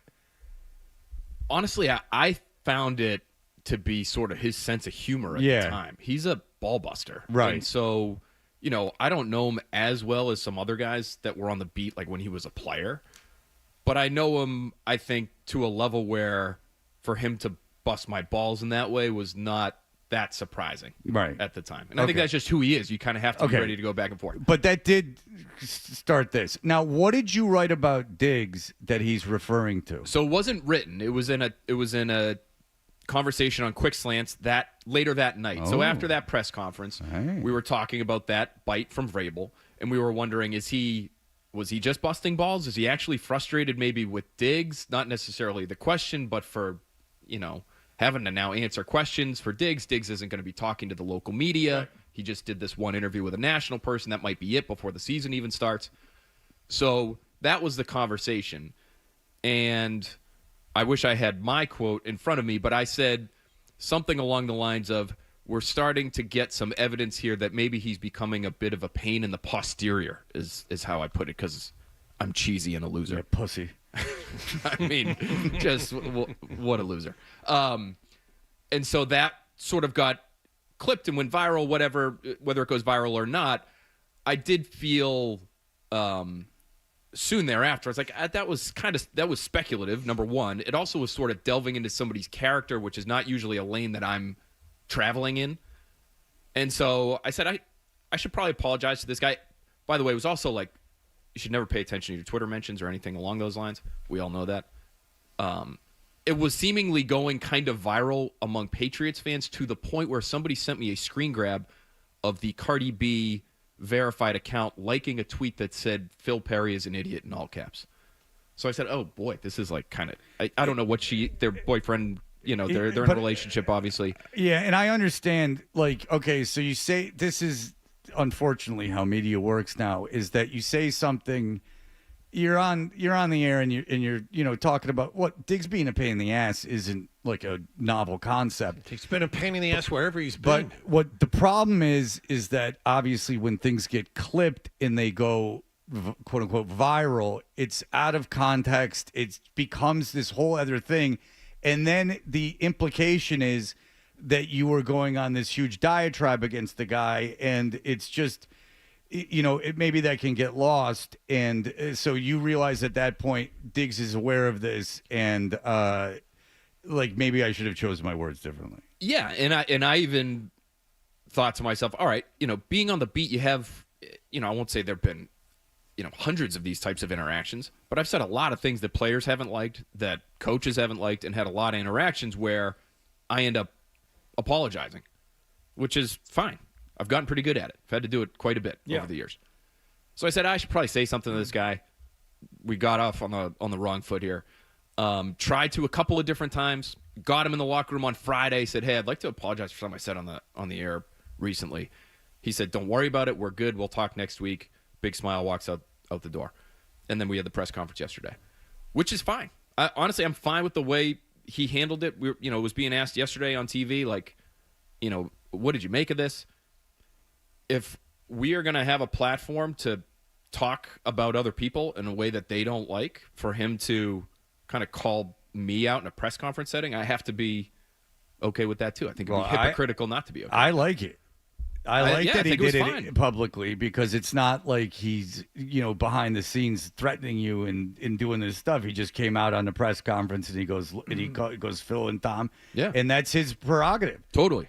I mean, that is absolutely his prerogative. And in fairness, you should get a job as a talk show host, and then you'll never have to go to camp and face them. You can hide, which is the big thing. Well, it's funny you say that. Like, we are, and everybody does this. I'm not unique in any way. But as a reporter covering a team now, you do everything. You wear this, not necessarily radio host, although I've done that sometimes too. Podcast host, television guest, analyst, commentator, columnist. Like, you're kind of doing all of these things. And so, you talk enough into a microphone, you're going to say something you regret, and that was one of those things for me. You're absolutely right. If you're lucky enough to be essentially, and we all do multiple, things and have to do stuff, but you described your job pretty well. You're there as a reporter, but then you're also expected to be an analyst and then go be a host and mix in your opinion, maybe more so now than you're actually doing any reporting, but you're still there as the reporter. It's tough to serve both of those masters. And if if we had to go actually face athletes the next day after some of the things we said about it, yeah, it'd be incredibly awkward. And to get it out and to have the conversation in front of other people, yeah, I think it's admirable. I also think you did a great job of saying I chose the words poorly, but in essence, what you said, I think you probably still feel, and as I certainly do, that early on, when Diggs came to town, there's no way Vrabel wanted to be dealing with this stuff. Like at its core, what you said, you didn't take that back. I should have never said that, you were in any way, shape, or form anything than the perfect model employee for Vrabel and the entire Patriots organization. You didn't say that, so you didn't have to take back that part of it. If the words offended him, fine. Apologize for the words. And it's also not personal. It's not about his family or his girlfriend or something. Yeah. I mean, that's the kind of the only thing that I would be uncomfortable. I mean, it's uncomfortable by nature to be challenged by someone.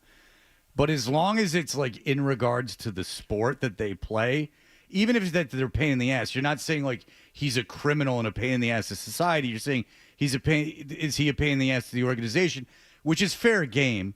That's how I would look at it, is as long as it's under the pretense of playing football or in the locker room, that's all fair game. Now, I get having had narratives about myself that were completely false, go in a very much smaller scale, but in a way locally fairly theories that it's very frustrating and hurtful to see things narratives get taken to an extreme where there are things that just aren't true.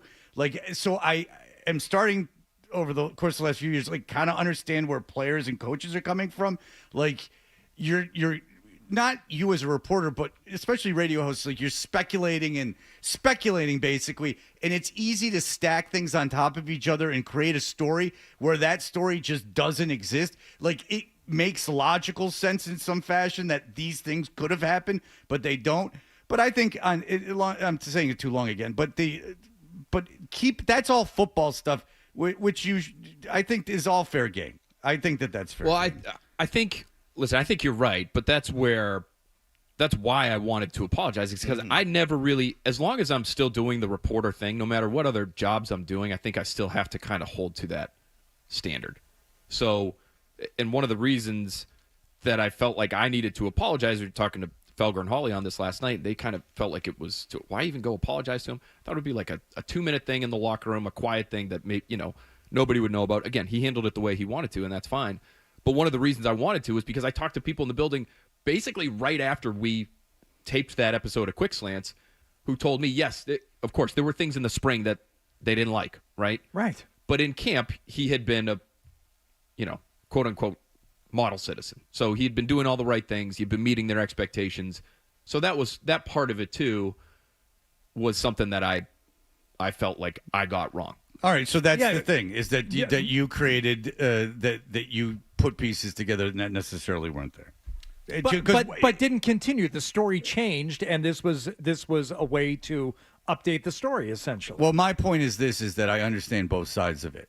And that's why I think I like what Diggs said, and I like what Phil said. So I like the way that it was handled. I understand that Felger would not like that. From my listening to his show on a regular basis, I understand that would bother him. But then again, Felger's been put in very uncomfortable situations with athletes. So far greater than this Diggs in your interaction. So We've all been there, at different levels. No, and I thought he was very not only professional, but I thought he was actually kind of non-confrontational. It was interesting to me. The takeaway for people yesterday after hearing him was like, wow, he apologized. He was apologizing for, among other things that he said, he was apologizing for, hey, if I confused people by what I said to Diana Rossini, I'm sorry. I'm not trying to go on an ego trip up here. Just, felt like he wanted to clear the air. So I finish it here. It's getting ahead of it. And what I like about what Diggs did is he's getting ahead of it. He's aware that people say he's a pain in the ass. So instead of just being silently furious or like, complaining behind the scenes or being humorless about it, he gets up on the microphone and he goes, look, man, I'm not trying to be a pain in the ass. Like, I understand. And like, even, like, I know you two guys said that I was a pain in the ass. Like, I don't want that to be the narrative. And then that puts it all out there. I think it's smart on his part. I like what he did. That's the way I think that it should be handled. Because fuming behind the scenes and backbiting you, like, that's happened to reporters too. Like, dudes lose jobs, like that backbiting and like, I want him out of here and I won't talk to him and all that crap. That's nonsense. So that's acknowledging, like, you did this thing. You have a job. I want to tell you I'm not like that. That's what he said. And then you said, okay, yeah, I heard you're not like that. My bad. I created a narrative that wasn't there. All right, that's over. We'll never bring it up again. All right, so, but it is, what timing, huh? Mm-hmm. Having Phil on. And right after the huge controversy with Stephon Diggs. But there is football to be played, thank God. And there is very real, now, not the pain in the ass stuff. There's going to be football played, and there are losses that are going to happen on Sunday. If you're a Patriots fan, you will have to deal with it. And so we will talk to Phil about this in just a moment. You're listening to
You continue to show it as the game, game week and game day comes closer and closer to kind of how much he's elevating his game and elevating his practice style. So I'm looking forward to going out there with him on Sunday. You'll see good energy from Steph, and I'm looking forward to getting him the rock and let him do his thing.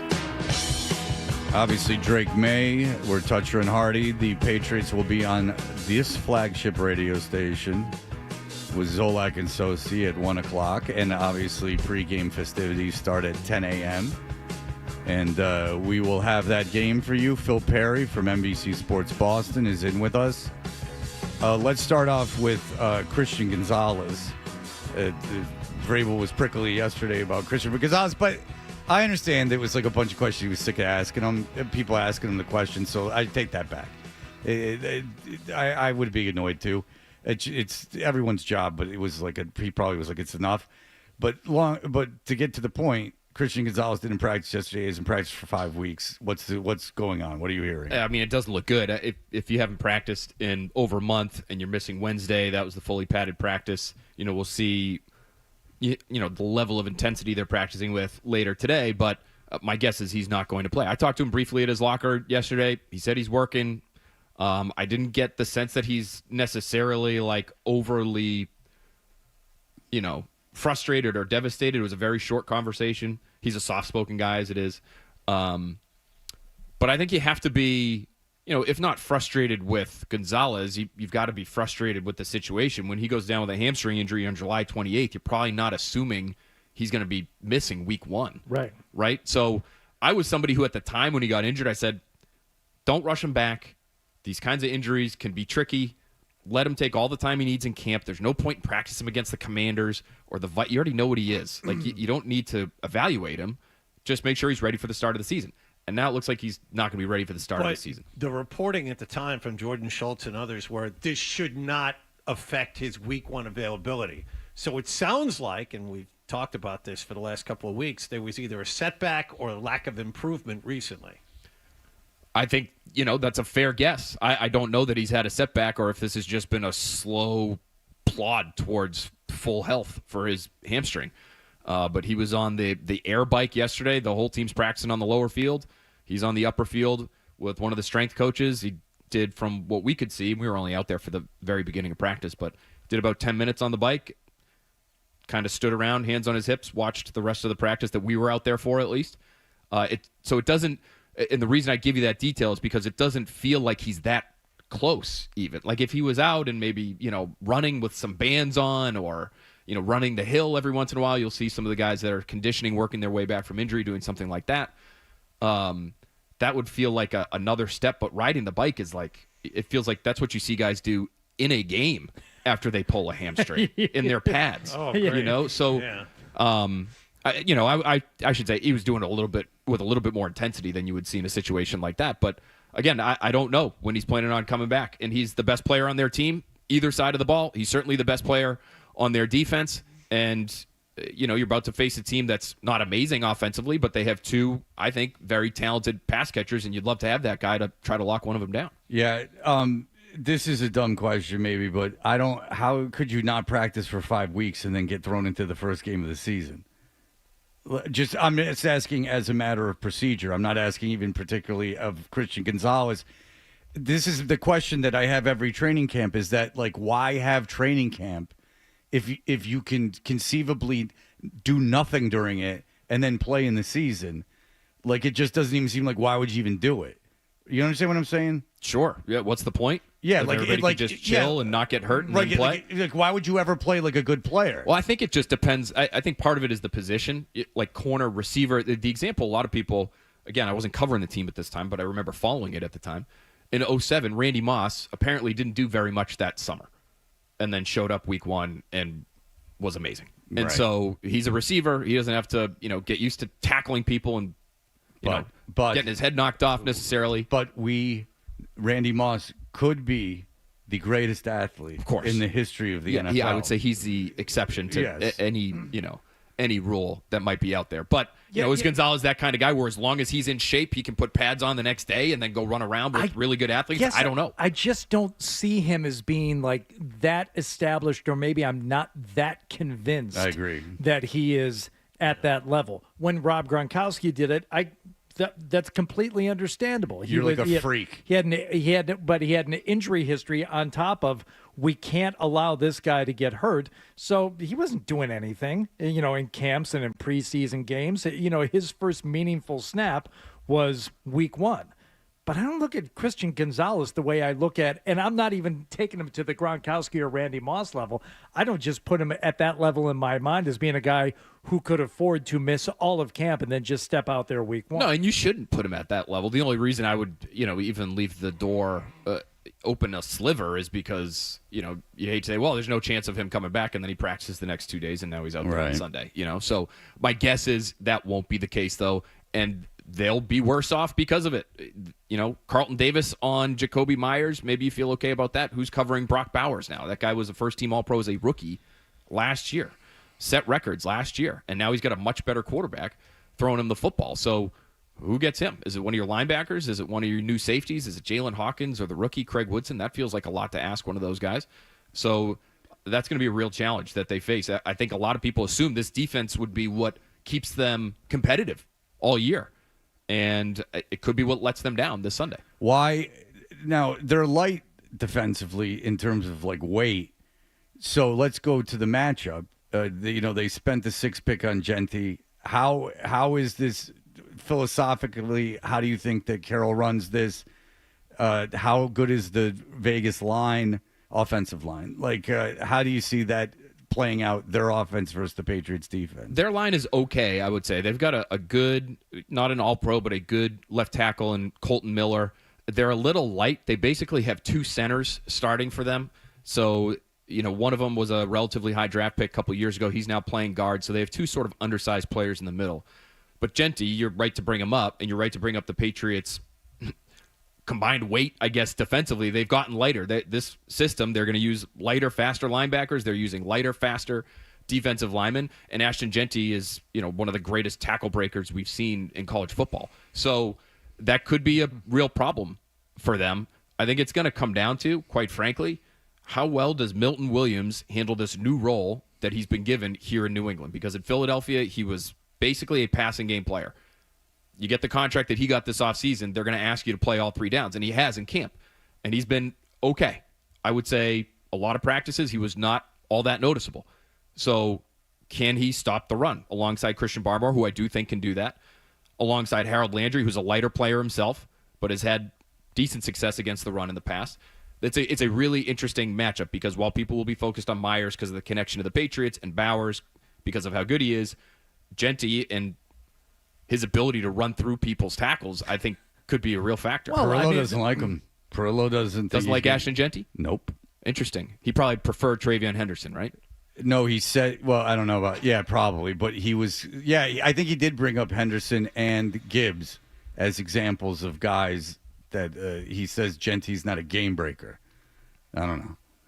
Well, I don't know if he's got the kind of speed where you give him the football and it feels like he can score from anywhere on the field. Right. So Gibbs and Henderson, I think, are more in that category. Where Genty has those guys is, I think you'd feel good about giving Ashton Genty the football 20 times in a football game. Right. Whereas Travion Henderson, if you do that, I don't know how long you'd expect him to last. Are they going to use him as a receiving back at all, or is he just strictly like Henderson? Yeah. No, Genty. Genty? Yeah, he can catch the ball. Yeah, it'll be interesting to see what. So first he'll get open, but it doesn't really matter because you can't tackle him after he catches the ball anyway. Feeling much better about this game. We'll see. We'll see how it goes for him. I know it's a lot different playing at Boise State than it is bringing up here. No, the NFL. Well, that's what's to me there's 2 interesting things about this game. Is one, how Genty, because he was so electric at Boise State, translates to the NFL. You just see him for the first time, and number 2 is. Second-year very talented Drake May versus a guy that's gone through it but is a veteran with some success in Geno Smith, first week of the season. That's an interesting match. You could also make the argument that if you are listing the sure things on the Patriots offense, Mike Onwenu is a known quantity, Pop Douglas is a known quantity, and then you take a look at the rest of the guys, and on that offense, you're really not sure what you're getting. No question. And the offensive line in particular. I mean, they've got 4 new starters out there, and you've got a rookie left tackle who I think we'll see. He might catch a little bit of a break this week in that Max Crosby primarily for his career has lined up off of right offensive tackles. So usually he's on the opposite side of the line, but if I'm Pete Carroll, if I'm Pat Graham, who's the defensive coordinator, wouldn't you want to try to get that guy in his wingspan on the left tackle who's had very public arm length questions? But especially if you have a rookie left guard starting next to him, you attack that side. Now, the thing with Crosby is we all focus on him, and with good reason. He's a great player. The rest of this defense is a problem in a bad way for Vegas. This might be the worst defense in football this year. If I had to make an early choice, they would be among my 2 or 3 choices for worst defense in football. You go around the rest of that defense. Landon Roberts, old buddy Landon Roberts, still in the middle of the field for Vegas. Old buddy Adam Butler is maybe their second best pass rusher after Max Crosby. Remember, they released Christian Watson. They had that weird thing happen in the offseason with him. Yeah. So he was one of their most talented players. Now he's gone. You know, they've got a player who missed all of last season, Malcolm Kuntz, who's the other pass rusher on the other side. He might see a lot of Will Campbell. They got 2 corners most people have never heard of that Pete Carroll's going to try to turn into something in his scheme, which has turned nothing corners into players in the past, so we'll see. But they don't have a lot of talent on that side of the ball in Vegas. I think, strangely enough, this could be a relatively high-scoring game. I was just going to say, I'm done pounding the over. I wouldn't hate it, Hardy. I really think they're going to have openings offensively. The Patriots are, just as I think Vegas will on the other side. And Fred, you're right to bring up Geno Smith, and you've seen a lot of Geno Smith. But how much better is he now than he was earlier in his career? I think he's one of the most, if not the most underrated quarterback in football. I think you could make the argument he's a top 10 quarterback in the league, and I don't know how many people would actually put him there. Well, yeah, I mean, where would you put him in relation to, say, Jared Goff? I'd rather have Geno Smith. Oh, yeah. You're not a Goff fan. If you put Geno Smith in Detroit, I think Detroit would be better off. He had Drake May earlier this summer in the offseason. He had Drake May at 12 and Jared Goff 14, and Jared Goff at 18. That was a cross situation. So if you put Drake May in Detroit or you put Jared Goff in New England, you have to try to measure it across the way. This year, you don't want May in Detroit. That's a well-oiled machine. I'm not kidding. I'm not being sarcastic. I'd rather have Drake May. Yeah, forever, but not for this season. All right, but you're this rascal that likes May more than Daniels. Is that correct? Yeah, so that one is more of a long-term take. Well, I would guess. I would assume. Yeah. I like that. That's a convenient. There's an asterisk on that one. On the fact that one of them led his team but that's always been a long-term to a conference championship. No, that was even before the draft. The other one won a game. I said, even before the draft, I said, Jaden Daniels will be better right away. Jaden Daniels had 55 starts in college. Drake May had about half. No, I get that, but Daniels was a transcendent He was player. unbelievable. Yeah. He was unbelievable. My take was 3 years into their career, and again, doesn't look great right now, but I'll stick to it because I'm fair. This wasn't this offseason. Okay. I thought Drake you did May it this will be offseason. the guy you would rather have. Oh, that's fine. I thought you did. I thought you said it. It was presented to me that you said it. No, that wasn't a new take. No. This was pre-draft. Oh, okay. Pre-draft. Yeah, that's fine. That's fairly. And now I just have to eat it because it looks horrible. No. With it. That makes a lot more sense. The impression I was given is that you said recently that you would rather have Drake May than Jaden Daniels. No, there's no reason. I wanted an like explanation for that. That's fair. The Goff Smith thing is debatable. The Daniels May thing. I mean, you do have the first 3 years of your career. They do exist, regardless of what you become. All right. Well, look. Phil Perry, thank you for being here. Everyone watch him and read him, NBCSportsBoston.com and NBC Sports Boston. Thank you. Thank you, guys. We look forward to seeing Appreciate you. It's great to see you. And when we get, by the way, the third worst game of the week is the Raiders at Patriots. Over under 43.5. I would give it. It. I'd give it the nod with the Indianapolis-Miami game. Over, right there. Maybe the fourth worst game. Where do you put Carolina-Jacksonville? That's a better game. Really? Did you see the crew that we get for? We talked about this. Yeah, Spiro Ditas we get. Very exciting. And Adam Archuleta. We've been getting very familiar with those guys. Arizona-New Orleans is a worst game. You remember who Beasley Reese was, right? Of course. Yeah, Beasley Reese has been around forever. I was just saying that's who we get. Arizona, New Orleans, and Miami, Indianapolis are worst games. This is the third worst game. Yeah. But I don't know if I'm in Indianapolis if I think it's the worst game. So there you go. I might reverse things. Just like everyone thinks the Raiders are an easy team to beat, in Vegas, they're probably saying New England's an easy team to beat. I would guarantee that's the narrative there. But everyone, of course, will be tuned in to MetLife Stadium as Aaron Rodgers returns to New York to beat the Jets and continue to embarrass that organization, just from a positive side for him this time. All right. Look, Phil, thank you for coming in. We'll be back. Here are the headlines. Sports Hub headlines presented by Celsius Energy Drinks. Cleveland avoided a 3-game sweep last night. They beat the Red Sox 8-1 at Fenway Park. Sox have tonight off. Peyton Tolley expected to pitch tomorrow night on the road against the Arizona Diamondbacks.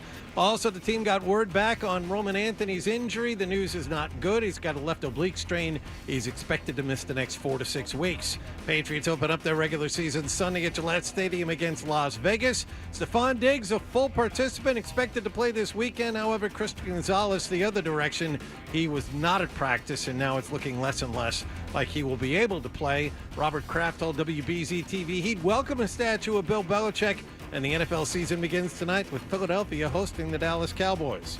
Sports Hub headlines are brought to you by the McGovern Automotive Group. McGovern and 98.5 The Sports Hub are giving away a brand new Ford F-150. For more info on how to enter, follow 98.5 The Sports Hub and McGovern Auto Group on Instagram. Complete rules and details at 98.5thesportshub.com. I'm John Wallach on Boston's Home for Sports, 98.5 The Sports Hub. Your next update at 10 o'clock. You're listening to Toucher and Hardy on the Sports Hub.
Such an fantastic explosion. 98.5, the Sports Hub. We know what you're thinking. What could I possibly have missed from the show? It's time for The Stack on Toucher and Hardy. We are Toucher and Hardy. That is true. And we are finishing things up today. And it is, for whatever reason, is very meaningful for me this year. I've been missing it far more than usual. And I do think it's, as I get older, it's a feeling of not being a loser on Sundays. I feel that I am, especially with this job, I am essentially working, which is, and it requires me to do nothing, which I enjoy. Which means you're going to watch the Patriots game as it happens. That's right. Absolutely. I'll be locked in. Okay. And that huge matchup. I can't get enough. Are you getting World Cup fever yet? We're only a year away. I'm looking forward to like trying to talk about it and then giving up like a day in. Now, are you going to try, because they got matches including one of the quarterfinals at Gillette? Well, that's the thing, is that are you going to try and go? No. I'm going to the Thanksgiving game in Detroit, and that's expensive, and I got to go to the Super Bowl because the Jets, and so like that's going to be a whole thing. Outside of that, I started looking at tickets for Gillette Stadium, and they're crazy expensive. Okay, there are just real quick. There are things that like people are like, you should go because of the experience, and then that's like fine. That's like going to a Premier League game if like you happen to be in Europe. I'm not spending a lot of money to go to something that I am not going to enjoy just so like 10 years from now I can go, I was at a World Cup game. Who cares? I've started as I got older realizing that just doing something to say that you've done it is a fool's errand. Yeah, it's not something that I've longed to do my whole life. I mean, if tickets get thrown in my lap and there's an easy way in or out, I'm like, yeah, I'm not opposed to it. I don't hate the idea of it, but I don't plan on going. Oh, and the nationalism, and I don't want to. You don't want to there. see Ghana against Japan at Gillette Stadium? No, and I don't want to see everyone who cares. Like, I hate people who care about things. I'll tell you, I was worse. I don't live. I lived in Atlanta, and I hadn't been in a while, and I was out on a Saturday, and we were at a bar, and all of a sudden these people start coming in. They all have scarves on, and I'm like, what's going on? Yeah. And they're like, oh, the Atlanta United are playing today, and I'm like, they're already like putting on costumes, like they're already acting like they're pretending that this is Europe. Because the team had been around for like 2 years. Even if it was now, it would be annoying. But like I literally didn't know what was going on, and like all of a sudden there's like 100 guys with scarves on. Yeah, and it's just called fans. It's called cosplaying. FIFA said yesterday ticket prices are going to start at $60 for the cheapest group stage tickets and go up to $6,730 for the most expensive tickets to the final. But that all changes because they're using dynamic pricing or variable pricing for the World Cup tickets. So prices will certainly change before and after the World Cup draw, which happens on December 5th. Now, if you actually want to get tickets, there are pre-sale phases starting next week, September 10th. You can enter the Visa pre-sale draw, which is a lottery with the catch that you have to have a Visa credit card, debit card, or prepaid card. I did that for Tyler, the Creator, with the American Express, and I got tickets for a mere like $800 a piece. It's a real great situation. There you go. Then after the matchups, the dates and locations are determined, and then you can go to the tickets for the if you miss out on the lottery. There are going to be a first-come, first-serve phase, a last-minute sales phase, and then, of course, the resale market, which is where things get real fun. Yeah, if you're not going to enjoy the experience in real time, like a lot, right? Like even if you got a press pass, like if you're not going to enjoy it in real time, like are you guys kind of people that are like get caught up in a crowd? Like people being super into something makes you into it. If I see a bunch of people like getting all excited and like moving towards something or at an event where everybody's, my immediate reaction is to go the other way. Yeah, I don't want nothing to do with that. That doesn't look like. If I don't know what they're excited about, something tells me it's almost like a defense mechanism. No, I should do the opposite. Did I tell you the worst example of that I missed out on? I was in Newport one time, and we were walking down that Tame, whatever the hell the street's called, and all of a sudden there was all this furniture in front of this restaurant. It was like 10 o'clock in the morning, and there was all this furniture in front of a restaurant. We were a minute late. Two families had a brawl in this restaurant, throwing furniture, and we were legit 2 minutes. There was a crowd and stuff, but it was 10 in the morning. It was who the on a Sunday. It was 10 o'clock in the morning. It wasn't Wally's Wieners, was it? No, it was the place where they shuck oysters. It's a good. I like it there, but for whatever reason, and it was families, two. He scored 2 goals. He scored twice, and I was still like. But this game matters more to Messi than that game. Messi didn't care about that game. He cares about this game. He might move out of his little box. I understand that people enjoy it, and let them have the tickets. They don't need me there mucking it up for them. There's enough. I'm seeing some lady in concert a week from Sunday. I couldn't even tell you one thing about her. I'll tell you real quick. Kali Uchis. Oh, you going to Kali Uchis? Yeah, that's playing the Garden. Who's she opening for? She's not headlining. She's not opening. She's headlining She's the Garden. headlining the Garden? Since COVID, dude. That's impressive. Since COVID, you can headline the Garden. I didn't think she was that big. Dude, a Boogie with a Hoodie. Yeah. To my knowledge, fair. sold out the Garden. Yeah. It looked sold out to me. So that's going to be a good show. She's all right. Yeah, as long as she performs and there's God tell me there's a band. I believe she does. Because a Boogie with the Hoodie and the guy that opened up for Tyler the Creator, they didn't even rap. They didn't even bother rapping. And there's a name for it because I saw a DJ talking about it. That there is a name for performing without performing. Called cheating the public? No, it was fraud. Not trying? It was Mobb Deep's producer. He was talking about how now people stealing pantomiming. No. There's a hip hop term for it. I'm not cool enough to know it. It's the belief in just playing the track and then just not rapping along with it. And there was a debate between this old producer and someone. Anyway, we'll leave you with that fascinating note. That'll do it for us every